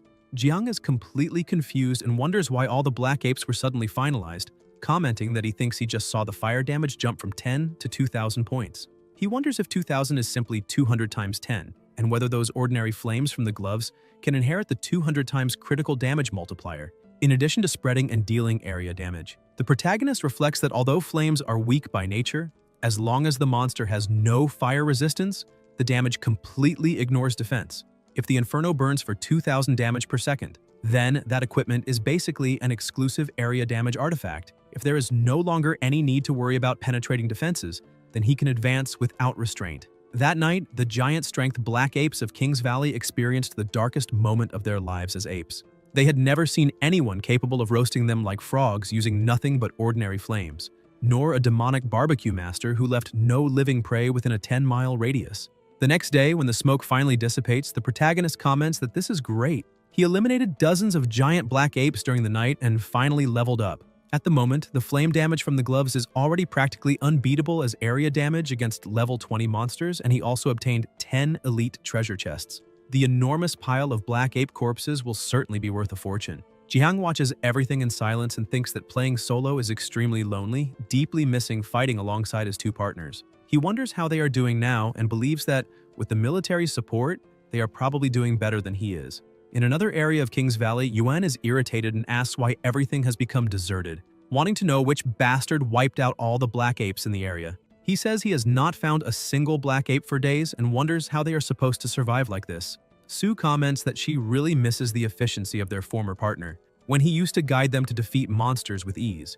Someone approaches and tells them to stop complaining. It is Li Biao, a level 38 knight, who explains that the reason they defeated monsters so easily before was because they were in the beginner test area and that for their current level as novices, this is already a high-level monster zone. He states that if Jiang had really taken them to King's Valley, the situation could have been even worse. He says he will spend some time training them there, not listening to complaints, and orders them to continue searching for black apes. The two can only think about how much they still miss Kai. 3 days later, a team kills a few apes, and someone comments that it is strange to say this, but they have been in King's Valley for several days and have only encountered those few ordinary black apes. He says that killing some ordinary giant-strength black apes is very easy for them, and the partner beside him comments that young Master Huang ordered them to eliminate that boy, and that this seems like an exaggeration. A blonde youth says that killing one alone is nothing special. They observe the devastated surroundings, and the blonde remarks that a few days ago, they saw a Grandmaster single-handedly eliminate 3 giant-strength black apes. The archer agrees and says that scene was truly incredible. The captain of the other group asks what is so remarkable about that, saying that for people like them, low-level players, it probably looks even more impressive. The blonde continues eating calmly. The captain then shows a photo of Kai and says that it does not matter, asking whether he has seen that person in King's Valley. The blonde replies that it is a coincidence because that is precisely the Grandmaster they were talking about, the man who single-handedly faced 3 giant-strength black apes. The redhead asks if he is blind and tells him to look more closely, saying that this is just a level 5 novice. The captain agrees and tells him to stop talking nonsense just because he is jealous of them. The blonde throws away the apple he was eating and says that if they do not believe him, they can go find the Grandmaster because they just saw him about to leave King's Valley. The captain asks if that means he is still around. They immediately draw their weapons and tell everyone to move quickly, saying that they have been wandering through that devastated place for days and that it is finally time to give an explanation to the young master and finally eliminate that boy. The archer asks whether they are really going to pick a fight with the Grandmaster, and the mage comments that, judging from his aura, it is clear he's a low-profile master who practices seclusion, adding that people with arrogant attitudes usually end up as cannon fodder in stories. At that moment, the exit of King's Valley is crowded with people. A voice complains about having bad luck and asks why they did not encounter a single black ape that time, saying they heard there was a forest fire and that everything was burned, so now all that remains is to wait for them to respawn before entering again. The companion agrees, saying that in any case, everyone has to wait, since it is not as if someone could have cleared everything alone. At that instant, the protagonist, the very person responsible for clearing the entire area, passes by thinking that after defeating the black apes in 3 days, his level rose to 10, and he obtained 19 elite treasure chests, finally able to return to the city of Sheng to sell them. Suddenly, someone tells him to stop right there. Jiang turns around and sees the captain accompanied by his team, saying that he hid for so many days and made them search everywhere. The people around are shocked and ask what the hell is going on, questioning whether that is not the 5 Falcon squad of the Huang family's Black Tortoise Guild, and how that boy managed to attract the attention of such an elite squad. Kai asks if they are talking about the Huang family, if that is the Black Tortoise Guild, and if they were sent by the Huang family to find him. The captain replies that he is asking the obvious and questions whether he has already forgotten whom he offended during the beginner test, saying that as an insignificant piece of trash, he dared to offend the young master. He states that they are there to take his life. The protagonist moves swiftly and replies that during the beginner test, Huang was the one who attacked first and that he merely fought back, asking whether they are sure they want to attack him. The team advances without hesitation, saying they do not care about who is right or wrong and asking whether he knows what the reward for this is. Jiang begins to release flames around his body and says that since they chose to ignore right and wrong in exchange for profit, then he no longer needs to hold back either. The warriors dodge and the captain comments that not a single projectile hit. He asks whether that small flame was his ability. The girl says that now she truly doubts that the young master was finalized by that trash, because fighting with ordinary flames with such low damage is embarrassing. She thought he was strong and even mocks him, asking if that was meant to light cigarettes for people. The protagonist says that those flames are a bit weak at the moment and asks whether he could increase their damage a little. The flames immediately intensify, triggering a massive explosion. The warriors grow worried about the captain, but end up being burned alive. The others, even while facing flames that previously seemed weak, are also consumed as the damage keeps increasing due to the huge explosion. The system notifies that the explorer Jiang annihilated the 5 Falcon squad and can plunder the team's experience. People around ask what is happening to this world. Kai comments that since everyone was in such a hurry to offer themselves up, he will accept this filial offering. The crowd is utterly shocked and asks what the hell he is, and whether this boy really wiped out the 5 Falcon squad by himself. They state that these were elite level 20 squads, and that if they had not witnessed him eliminate the team with ordinary flames, they would have thought it was all staged. They wonder who this boy is, and when they press their wrist devices, they realize they cannot see his attributes, questioning how that is possible. Some speculate that he must be a great fire mage using items to block external detection, while others agree, saying that must be it, even claiming that he could very well be the god of fire. The protagonist thinks that he leveled up twice and is now level 12, and asks the artificial intelligence why it cannot detect all of his attributes. The AI replies that, due to the gambler's doubling talent, many bonus attributes have increased, creating an enormous stat gap between him and others of the same level, making evaluation via external wrist devices impossible. Jiang asks if that is really the case and concludes that it is good they cannot detect him, as it prevents attracting envy and unwanted attention. At the item exchange post in the city of Shang on Ghost Star, a voice says that he would like to sell the equipment he obtained. The attendant, drowsy and leaning on her arm, wonders whether another poor novice showed up again and imagines that her performance today will be terrible once more. Kai says he does not have much and asks her to calculate the value. The attendant questions how much someone who looks that poor could possibly sell, until she widens her eyes upon seeing the numerous finalization cards. The protagonist explains that the stack contains dozens of giant strength black ape corpses he obtained, in addition to that batch. Jiang then shows the chests and says they are the 19 elite treasure chests he acquired, asking whether she can still see them and how much everything can be sold for. The attendant, eyes wide, wonders whether this young man is from a hunting factory and why, when others sell items one by one, he is selling everything in batches. She quickly straightens up, grows excited, and tells him not to worry, saying that by coincidence she is the best seller there and will calculate everything that very day, thinking that an important client like this must be secured at all costs. She starts calculating on the calculator, breathing rapidly, and reports that for this important client, the corpse cards can be sold for 10,000 yuan, while the elite treasure chests and their contents can be sold for 170,000, bringing the total to 180,000 Ghost Star coins. Kai is shocked when he remembers that Ghost Star coins are the common currency of that world and that one Ghost Star coin can be exchanged for 10 Sheng coins.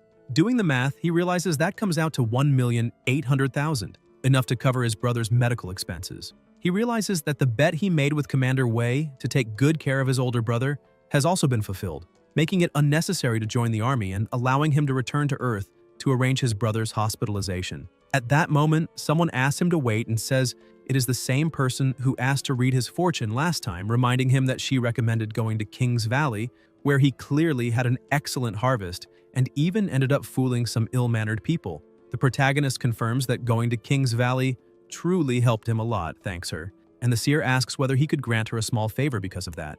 Jiang replies that of course he can, since she helped him so much. Yan says that this is great that she herself wants to join his team, and asks if he can allow her to fight alongside him from now on. Jiang simply walks away and says goodbye, telling her until next time. The seer asks if he is leaving already and comments that he is really very pragmatic, saying that, as expected, there is nothing new about him. After all, he is a character considered trash by the military, so why would anyone want him? She says she knows he likes free things and asks if he wants the equipment she is using. She says she can give everything to him for free since this might be the last time she enters Ghost Star. Kai asks what she means by last time, questions whether she is also poor, whether she plans to quit the game for good, and whether she no longer wants to make money in Ghost Star. Yan replies that she does want to, but cannot earn anything, and asks what team would accept someone who can only divine things during battle. She explains that back then, when the military classified Feng Masters as powerful professions, she followed the trend, reached level 20, and became a seer. However, the initial talent of a Feng Master only enhances perception of time, location, and harmony, and after becoming a diviner, she gained only the divination ability. Later, when the military realized that seers had no practical combat abilities, they were abandoned. Because they were too weak, no one wanted to team up with them, causing their levels to stagnate. With no one to form teams and hunt monsters with, they could only wander Ghost Star every day. If they returned to Earth to scavenge or do manual labor, at least they would not be left without resources. The protagonist comments that this would be very difficult, saying that his brother's body could not endure that and that she, being a girl, would also not be able to withstand it. Yan asks what she should do if she cannot handle it and says that on Earth she has a younger brother and sister, being the only pillar of the family, with no luxury of collapsing. At that moment, Jiang remembers his older brother who, even exhausted, always said he could handle it. Kai thinks that back then his older brother was the same, wanting to develop Ghost Star and swearing to defeat the beast god in the future. But after adopting him and his sister, he became afraid that no one would take care of them, gave up the opportunity to come to Ghost Star, and ended up pushing his own body to the limit. The seer asks if he wants her equipment, and says that if he does, she will go to the warehouse to fetch everything, since in any case she needs to return to deal with real life. And this time, she intends to disconnect permanently.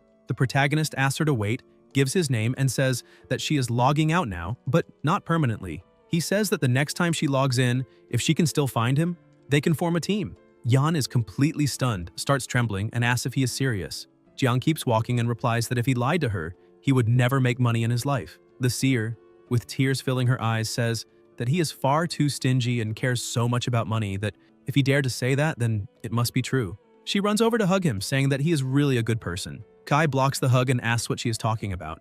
At the slum residence, the protagonist tells his siblings that they no longer need to work because he earned money. The two get excited and ask if it is true.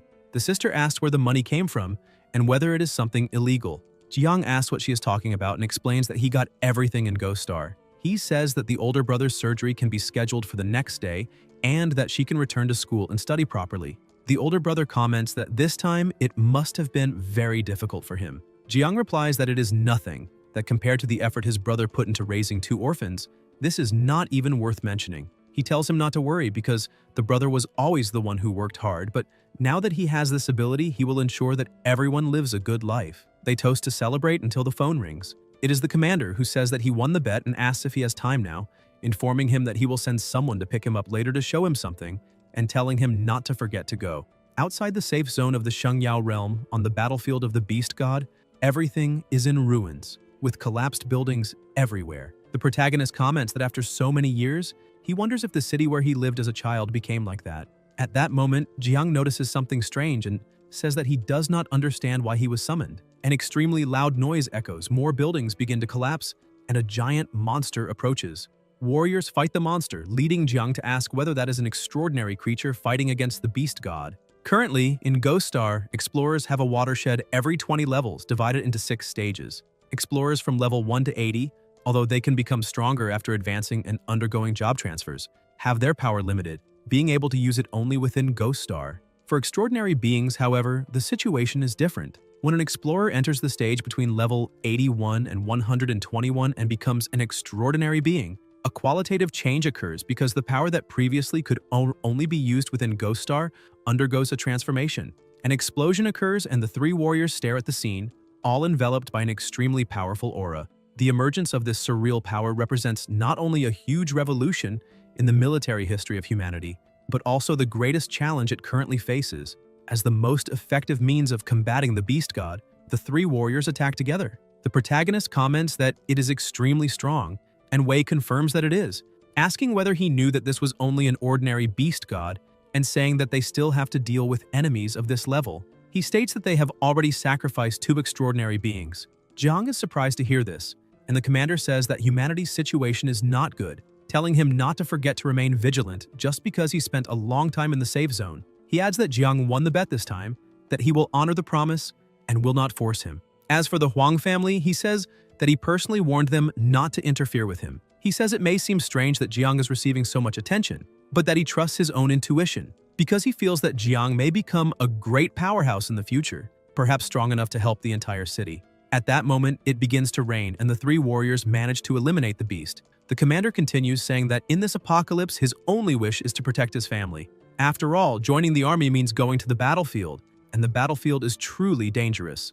He states that the rise and fall of the nation concerns everyone, and that someone must stand up to fight these monsters. Perhaps one day, he himself will fall on the battlefield, but as a citizen of Shang, if he can give his life for the country and for everyone, he will do so willingly. He asks Jiang not to interfere with his choice, but hopes that if the city is in danger in the future, when Jiang has the ability, he can fight for Shang. After recovering on Earth for a few days, Kai returns to Ghost Star, to the city of Shang. The protagonist thinks that he did not expect the commander to have such high expectations of him, and wonders whether he will really be able to become strong enough in the future and why he cares so much about Shang. Jiang decides to set that aside and thinks that he needs to focus on himself first. The giant monkey in King's Valley is no longer a challenge, and it is time to hunt the next monster. The system then displays an elite monster, the Phantom Banshee, described as capable of dealing extremely high damage and instantly eliminating explorers. Its attacks have a fear effect and it has a ghostly appearance. Fear induction. The Banshee's scream immobilizes explorers within a 10-meter radius, causing intense fear. Ghostly physique. Only attacks originating from a distance of up to 10 meters can deal damage to the Banshee. Kai assesses that it is an extremely powerful monster, because within 10 meters it can instantly eliminate through fear, while beyond that distance it becomes invulnerable. The protagonist sighs, walks away, and thinks that this monster seems far more troublesome than the giant gorilla, and that he will need to find some teammates. The seer is also there, sleeping while standing, completely exhausted. Jiang asks if she has not been waiting in that place since the last time she logged out.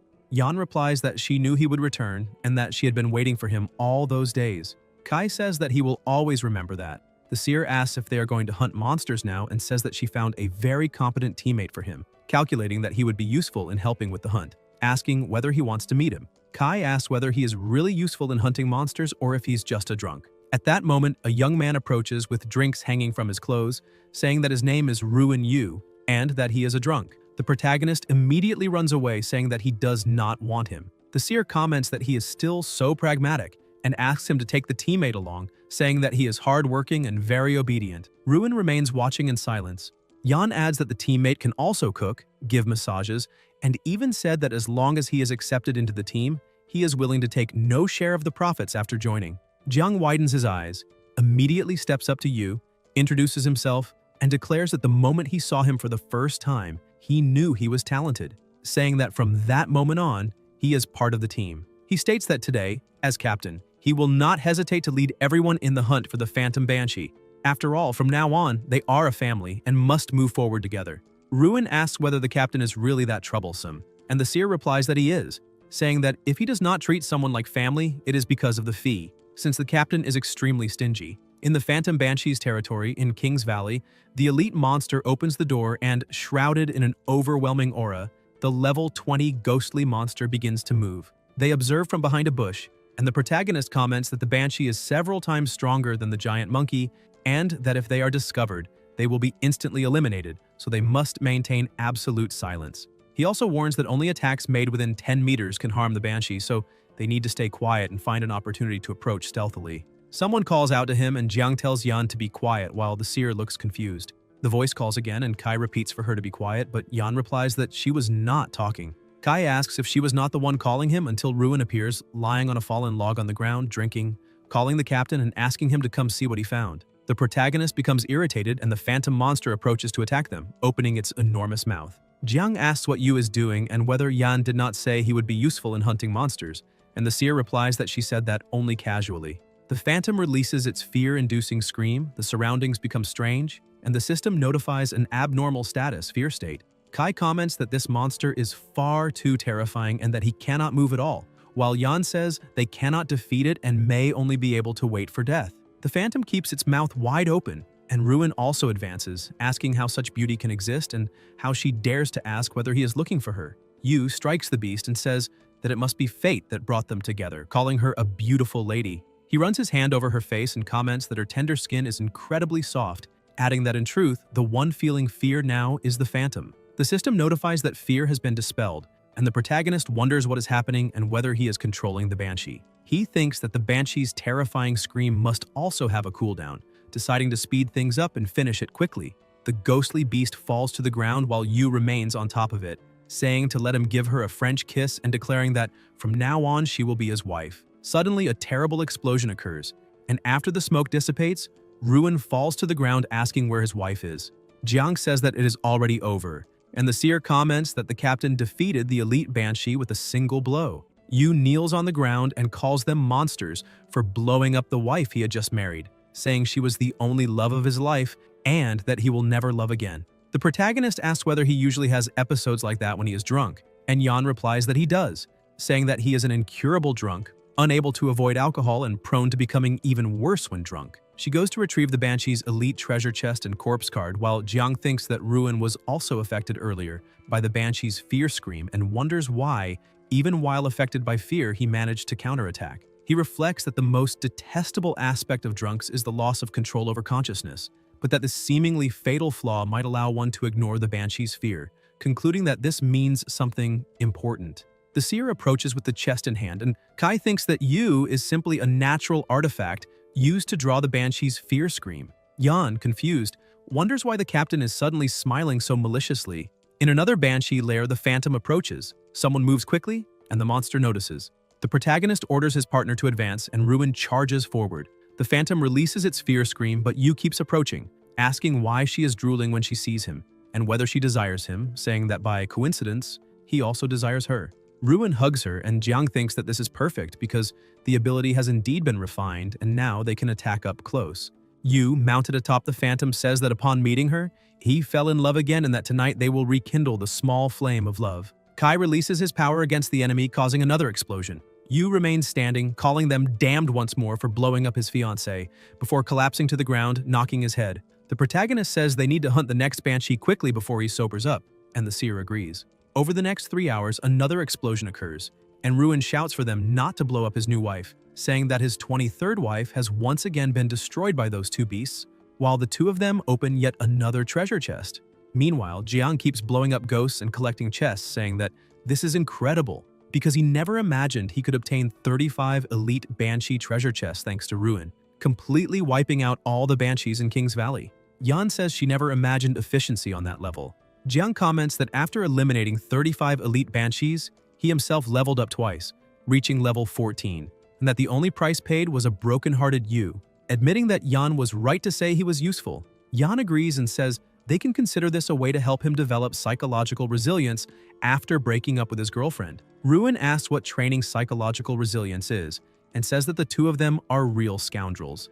Kai thinks it was not only that because he also collected 2 skill cards in the Banshee lair that allow learning extra skills. The first skill is Rain Prayer, usable by those with strong mental power, capable of summoning a large-scale torrential rain, and when the terrain is suitable, even high-level specialists can create lakes and rivers out of nothing, making it extremely effective in real combat. He says that Yan is already level 29 and has greater mental power than them, so this skill should go to her. Yan asks if they are skill cards and whether that is true, thanks him emotionally, and says that she finally has a skill besides divination, that she is finally no longer someone useless who can only predict during battles, declaring that from now on he will forever be her big brother, asking him to accept this bow from his little sister. The protagonist tells her not to do that because it is something she deserves. Yan, with a bump on her head, raises the card into the air and says she is no longer useless. Jiang thinks that the other skill is a single skill point intended for a hidden class. The system notifies that by using this skill point, it is possible to activate an additional skill for a hidden class, but that this skill can only be used once and will disappear afterward. Kai decides to activate it, thinking that even if it is single use, if it is an exclusive hidden class skill, then it is worth testing. New notifications appear congratulating the hidden class player for activating the extra skill Casino Pickpocket. Once this skill is activated for each nearby explorer who focuses on the player, he will steal 1,000th of the target's total attributes and add them to his own, but after 30 minutes, both the skill and the additional attributes will be removed. Jiang asks whether the effect of the skill is only that, and the system replies that it is. Kai becomes irritated and questions whether such a precious single-use skill can only steal 1,000th of someone's total attributes, saying that he now has a little over 200 total stats, which would yield only 2 points per person, asking what the point of that would be. Ruin asks what is wrong with himself and says he was sleeping, not knowing why he feels a pang of sadness. The seer asks if he forgot that he lost more than 35 wives the night before. Yu remembers what happened, starts vomiting, and apologizes to the captain, saying that he is being a burden because as a drunk he cannot stop drinking, and that if the captain is not satisfied with that, he can leave the team. Someone approaches bringing equipment, and the protagonist asks what he is talking about, saying that he was a hero that night and that the equipment is his, stating that without him, they would probably have been instantly eliminated by the Banshees countless times because he is the essence of that team. Ruin refuses, saying that just letting him join the team was already enough. Jiang insists that he accept it, saying that he will not mistreat a teammate no matter what happens, and that besides, the partner will also receive some equipment. The seer looks at him as if facing a prince, with a flower in her mouth, calling him to go get the equipment as well. The two ask together if this is real and say that they will follow him from now on, in life and in death. At the item exchange post of Ghost Star, a voice comments that another important client has arrived and that this is incredible because that day the total value of Monster Corp's sales and treasure chests reached 840,000 Ghost Star coins. The protagonist thinks this is excellent and says that this is equivalent to 8.4 million Holy Radiance coins, more than enough to cover the future expenses of his brother and Yingzi. In the locker room of the trading post, Jiang thinks that not only are their living expenses now secured, but after selling the spoils of war, he also ended up with two extremely useful pieces of equipment. One of them is the Night Hunter trousers, which form a set with the Night Hunter cloak he obtained earlier, allowing stealth and the ability to pass unnoticed. The second item is the Phantom Leather Armor, capable of vanishing at critical moments to avoid fatal attacks. The effect of the gloves has also been identified, and the flames on them truly can inherit critical damage, making them a genuine divine artifact. He feels far stronger than before and believes that even if he were to face explorers of level 20 or above, he has absolute confidence that he could win. Ruin runs over and says that he modified Chasing Fate for him, explaining that he needs to observe the effect first. Jiang looks at him in shock and asks what he is doing, questioning whether this is some kind of revenge for having blown up his 35 wives. The weapon approaches Kai's face dangerously and Ruin tells it to come back, making it instantly return to his hand. He explains that he noticed Kai often needs to recover Chasing Fate during combat, which is very problematic, so he added a powerful magnetic function to the weapon. Now, after throwing it, it is possible to use a magnet to pull Chasing Fate back. The protagonist becomes excited and asks if this is serious, whether this means he no longer has to worry about the weapon's recovery time. Moreover, he realizes that when Chasing Fate is pulled back, it can also deal damage to targets while flying. He did not expect Yu to be a modification genius, and Yu replies that he learned everything by himself, asking whether it is really that good. Jiang answers that he swears to God. At that moment, a sound is heard and it begins to rain. Kai asks what is going on, and Ruin asks whether he is lying to himself. The seer approaches and says that she learned the basics of the rain prayer, although it still does not seem very useful.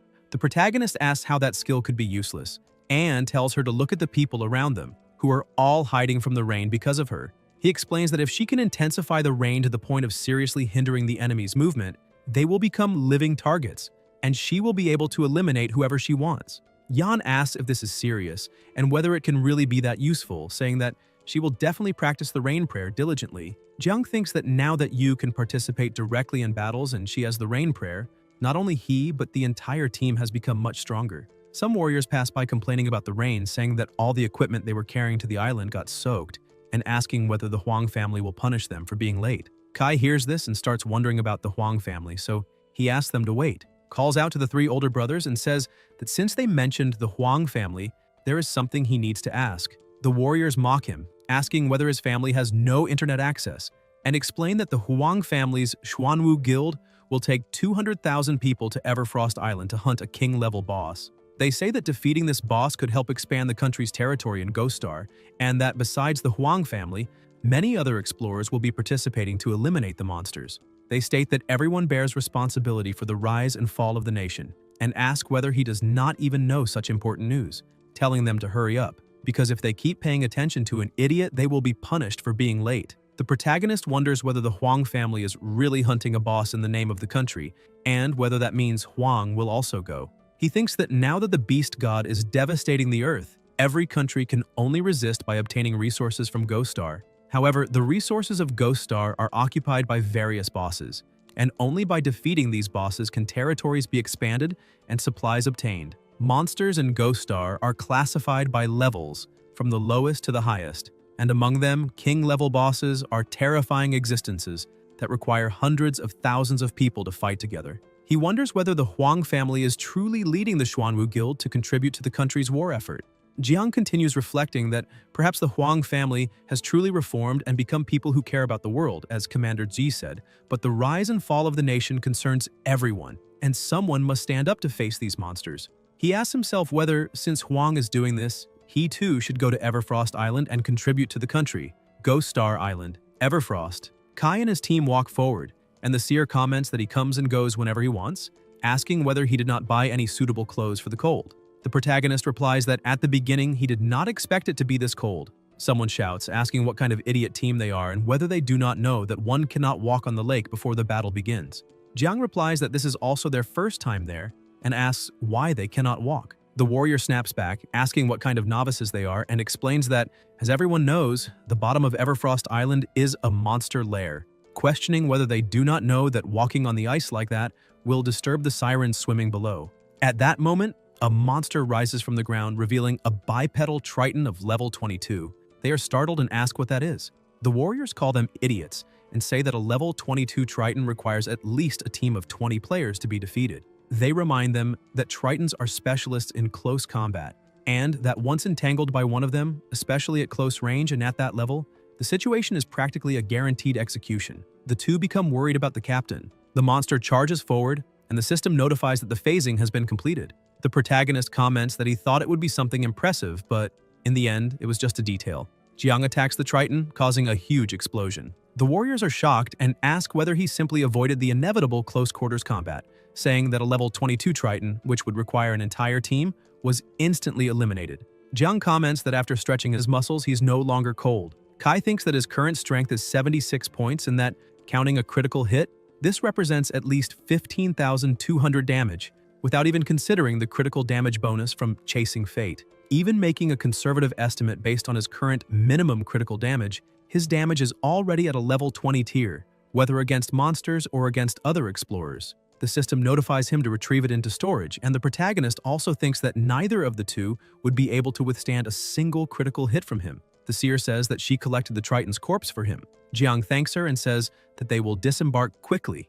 Taking advantage of the moment, he asks the three older brothers whether they happen to know where Huang is. The warriors reply by asking what he is talking about and say that they are not exactly older brothers, but rather younger brothers, the youngest of the youngest. Even so, by coincidence, they know where the young master is and can show the way. Somewhere on Everfrost Island, the protagonist thinks that he did not want to involve the two in the conflict between him and Huang, which is why he did not bring them along, and wonders whether those three really said that Huang was there. He thinks that he wanted to talk to him alone, but cannot find him until someone approaches. Jiang looks and realizes that it is Huang. He says that after hearing that Huang came to hunt the boss for the good of the country, he began to see him in a different light and thinks that they can set aside past grudges, saying that he is also willing to contribute to the efforts on Everfrost Island. At that instant, Kai notices something. It is Huang trying to strike him, but the protagonist manages to dodge by a narrow margin. He asks what Huang is doing and says that he came to reconcile. Huang sneers, asking about reconciliation, and says that he was the first one eliminated by him, that he went through so much psychological therapy after that, questioning whether he now thinks they can simply reconcile like this. He states that he knows how much he desired revenge after being publicly eliminated last time and says that the military ordered his family not to touch him, asking how that could be accepted. Wang says that he voluntarily joined the campaign to hunt the king-level boss, and that he wanted to use this merit to pressure the military into no longer protecting him. Jiang asks whether his objective in hunting the king-level boss was only that. Wang answers that it was, but that he did not expect him to come looking for him. He states that, in any case, with the great battle approaching, he can defeat him first and then use the military merits obtained by defeating the boss to atone for his sins before the army. Kai comments that he was overthinking things and did not expect him to still be so petty, but says that if they want to eliminate him, they had better come all at once. After all, the Falcon 5 squad was annihilated by him alone. The warriors respond that he only eliminated the Falcon 5 squad because he had the secret protection of the military. They claim that the young master is at level 10, equipped with a full rank S set, and ask why they would need help to eliminate him, until some warriors ask them to wait and question how that boy is at the same level as the young master, having reached level 14 so quickly. At that moment, an explosion occurs. Huang begins to burn and asks what is happening, while the other men around him also panic, questioning what just happened. The protagonist says that the young master is already doomed and that if he does not want to end things this way, then he should not stand in his way. Huang is engulfed in flames and claims that he has not yet been finished, explaining that his equipment can cap his HP at 1% and prevent instant execution, but that he has already reached the limit. He tells the two of them to hurry up and finish him off, making sure to torture him until execution. Jiang asks whether they really still want to throw their lives away and comments that this is perfect, because he will test Chasing Fate with the upgraded magnetic core. The weapon is thrown, but the warriors manage to dodge and mock him, asking whether he threw so many darts and missed them all, what kind of aim that is, and whether he is not getting scared, with his hands trembling just because they are around level 30. They advance, and Kai, with a terrifying aura around his body, says that he has never heard of that and asks whether the nail that sticks out really is the one that gets hammered. Flames spread and a terrible explosion occurs.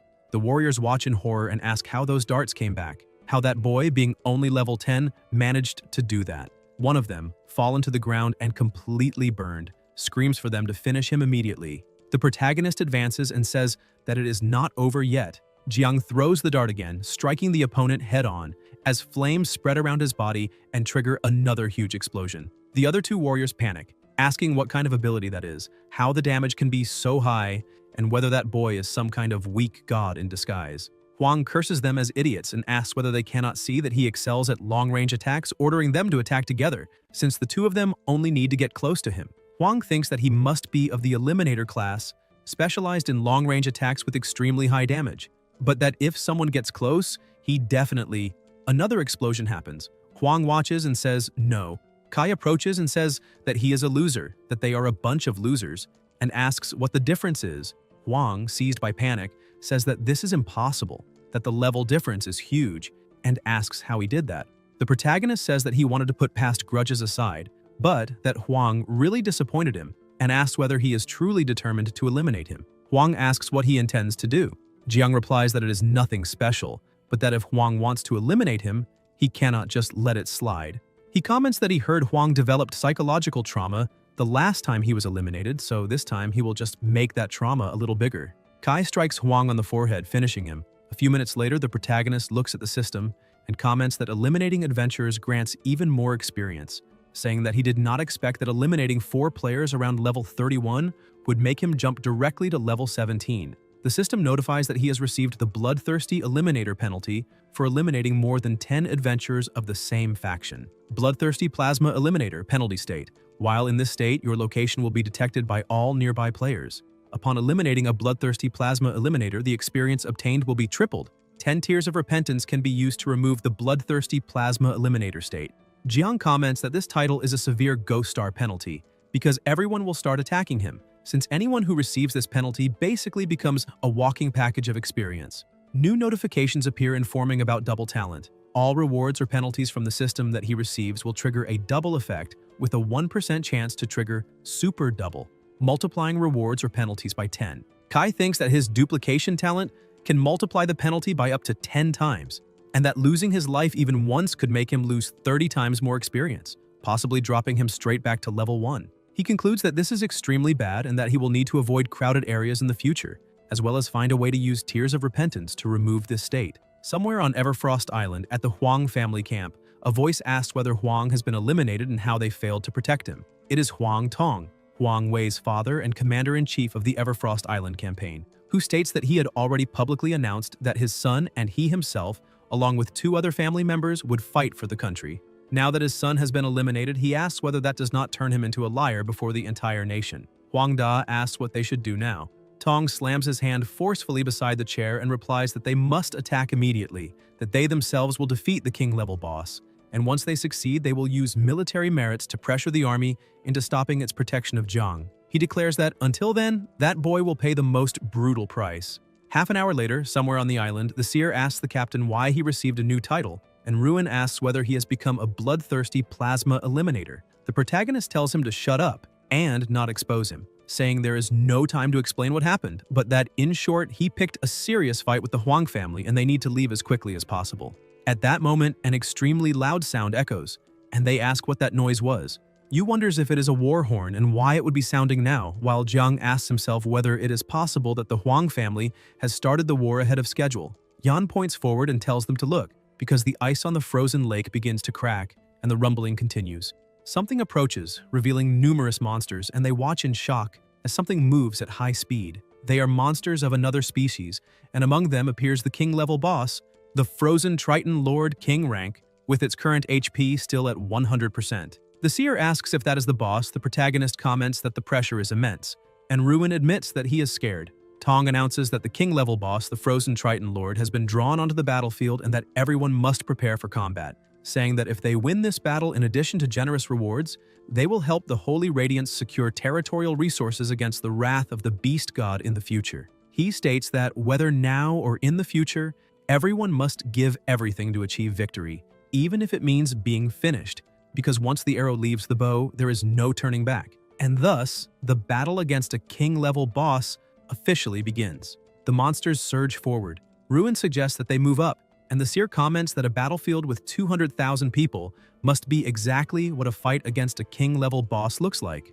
Jiang replies that no, because once the battle begins, the Huang family will not have time to worry about him. So they will stay there to witness the fight against the king-level boss and broaden their horizons. Soldiers charge toward a massive monster, a common bipedal fishman of level 25. And one of them shouts not to be afraid, saying it is just a stinking fish, and that with enough numbers, they can face it head-on. Suddenly, the soldier is dragged away, cries for help, and is devoured, causing the others to grow even more frightened and ask whether tritons really eat people. The seer asks whether a common triton is really that strong against adventurers, and Ruin comments that there seem to be many fishmen. The protagonist confirms it and explains that as long as the boss is not defeated, the fishman army will continue to spawn endlessly throughout the battle, and that the key to this confrontation is not the fight between 200,000 adventurers and the fishman army, but the transcendence and the direct battle against the boss itself. A soldier reports that a team of 8 has infiltrated the boss's area. The warriors begin to unleash their powers, and the leader orders everyone to give their all and adjust their states for peak performance. They advance together, causing a colossal impact. Yan comments that it is incredibly strong and asks if that is what transcendents are like, while Ruin says it looks like the boss is about to be finished. Jiang says he does not like how it looks. Kai activates ocular focus and comments that their abilities seem powerful, but through ghost focus he can see that they cannot even break through the boss's defense. The system notifies that defense penetration has failed. The soldiers are stunned and say they cannot pierce the boss's defense. An attack is launched, and the fishman strikes several soldiers at once, flinging them away, making everyone realize that the boss eliminated all the transcendents with a single blow. The protagonist wonders if that is the true power of a king-level boss. At that moment, someone advances toward the monster and says that his companions attacked with all their strength and lost their lives, asking who would dare advance alone now. The warrior keeps walking as the soldiers shout for him not to go, saying that it is all over and that one more will be finished. The warrior stops and blocks the attack with his spear, leaving the fishman confused, while everyone around watches in complete shock, asking whether that person really blocked the boss's attack. The warrior says that the earlier sacrifice of his companion was merely a feint, and asks whether they truly thought they could be finished by such a casual strike. That warrior is the transcendent Fang of the Lancer profession, bearing the title of the #1 specialist of the Zhuanwu Guild. The system notifies the blessing of the fallen, informing that for each transcendent teammate who loses their life, Fang gains an increase of 25 points of strength. Fang advances and declares that he will bring it down. The boss's armor is shattered, opening a wound, and the soldiers, shocked, say that the Great Master truly has a chance to defeat the boss. The protagonist, equally impressed, comments that he is very strong, since he actually managed to penetrate the boss's defense. Tong asks if they really thought their own guild was weak, and explains that the Transcendents who were finished earlier were part of the plan to increase Fang's power, since he is a force capable of facing 10 men alone. With the blessing of the fallen, Fang's strength has increased by 200%, and now he alone is equivalent to an army of 20 Transcendents. Fang charges forward to attack the monster, and Tong states that as long as nothing unexpected happens in the battle, victory is assured. At that moment, the seer shouts for them to leave. A monster appears behind them, an elite Triton of level 32. Huang Da says the situation is dire and that he has detected a large number of Tritons moving toward the rear of the island. Tong asks if he is saying that the Sea Triton army has been mobilized. Huang Da replies that yes, probably hundreds of them, all elite Tritons above level 35. Tong considers this extremely bad and states that Fang must now focus entirely on the boss, since the battlefield had been stabilized. At present, the battlefield is divided into 5 areas according to the level of the Fishmen, being the normal, elite, general, commander, and boss zones. A large number of combatants have been assigned to face the Tritons in each area, creating a temporary balance. However, if the rear is breached and the battle collapses, this will not only prevent Fang from defeating the boss, but will also lead to the death of all 200,000 present. Tong says that Fang will need at least 30 minutes to defeat the boss and asks how long it will take for those Tritons to reach the battlefield. Huang Da observes, and the system notifies that a large number of Tritons are approaching. The monsters advance at high speed, and an explosion occurs. The system notifies that Kai has eliminated an elite Triton. The seer asks why so many Tritons suddenly appeared around them, and says they need to leave immediately. The protagonist asks whether they are really going to leave and observes that the battlefield seems to be in an extremely delicate balance, and that if that group of Tritons is not contained, the entire battle will be lost. Jiang reflects that although the Huang family is an enemy, and he even feels satisfied seeing them defeated, The 200,000 people called to the battle and the future of the city are innocent. Kai closes his eyes and remembers the commander's words, saying that everyone is responsible for the rise and fall of the world, and that someone needs to stand up to fight these monsters. At that moment, the protagonist concludes that those words were not empty and states that they will not leave. Not only that, he also decides to draw all the nearby Tritons to himself and deal with all of them alone. The two stare at him, completely stunned. 10 minutes later, some Tritons have already defeated several soldiers. One of them, gravely injured but still alive, tells the captain to stop fighting because many people have detected a large number of Tritons approaching from the rear. He explains that if they are surrounded, everything will be lost and that they need to retreat immediately.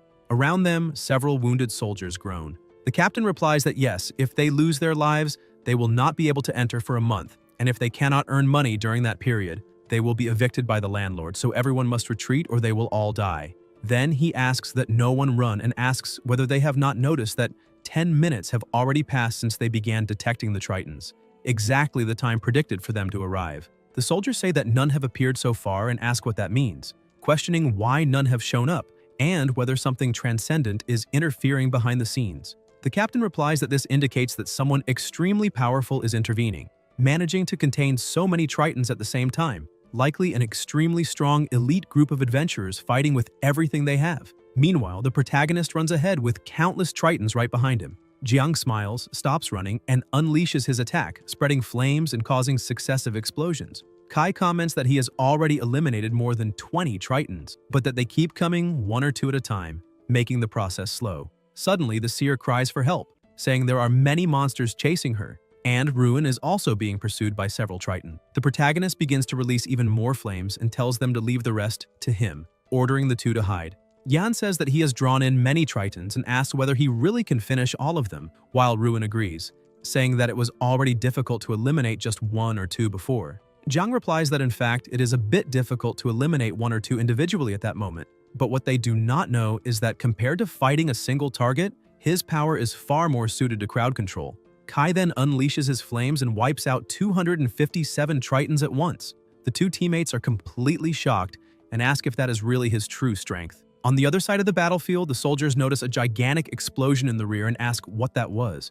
Huangda informs his father that the Tritons coming from behind seem to have disappeared in large numbers and asks whether the invited military forces have already arrived. Tong questions this and says that it should not be possible since he has just contacted them, wondering how they could have arrived so quickly. Tong then falls silent for a moment and comments that it does not matter, and that since the military has arrived, he should inform everyone to rebalance the battlefield, allowing Fang to fully focus on defeating the boss alone. Half an hour later, Fang continues attacking the boss, and the system notifies that the king's current remaining HP has dropped to 65%.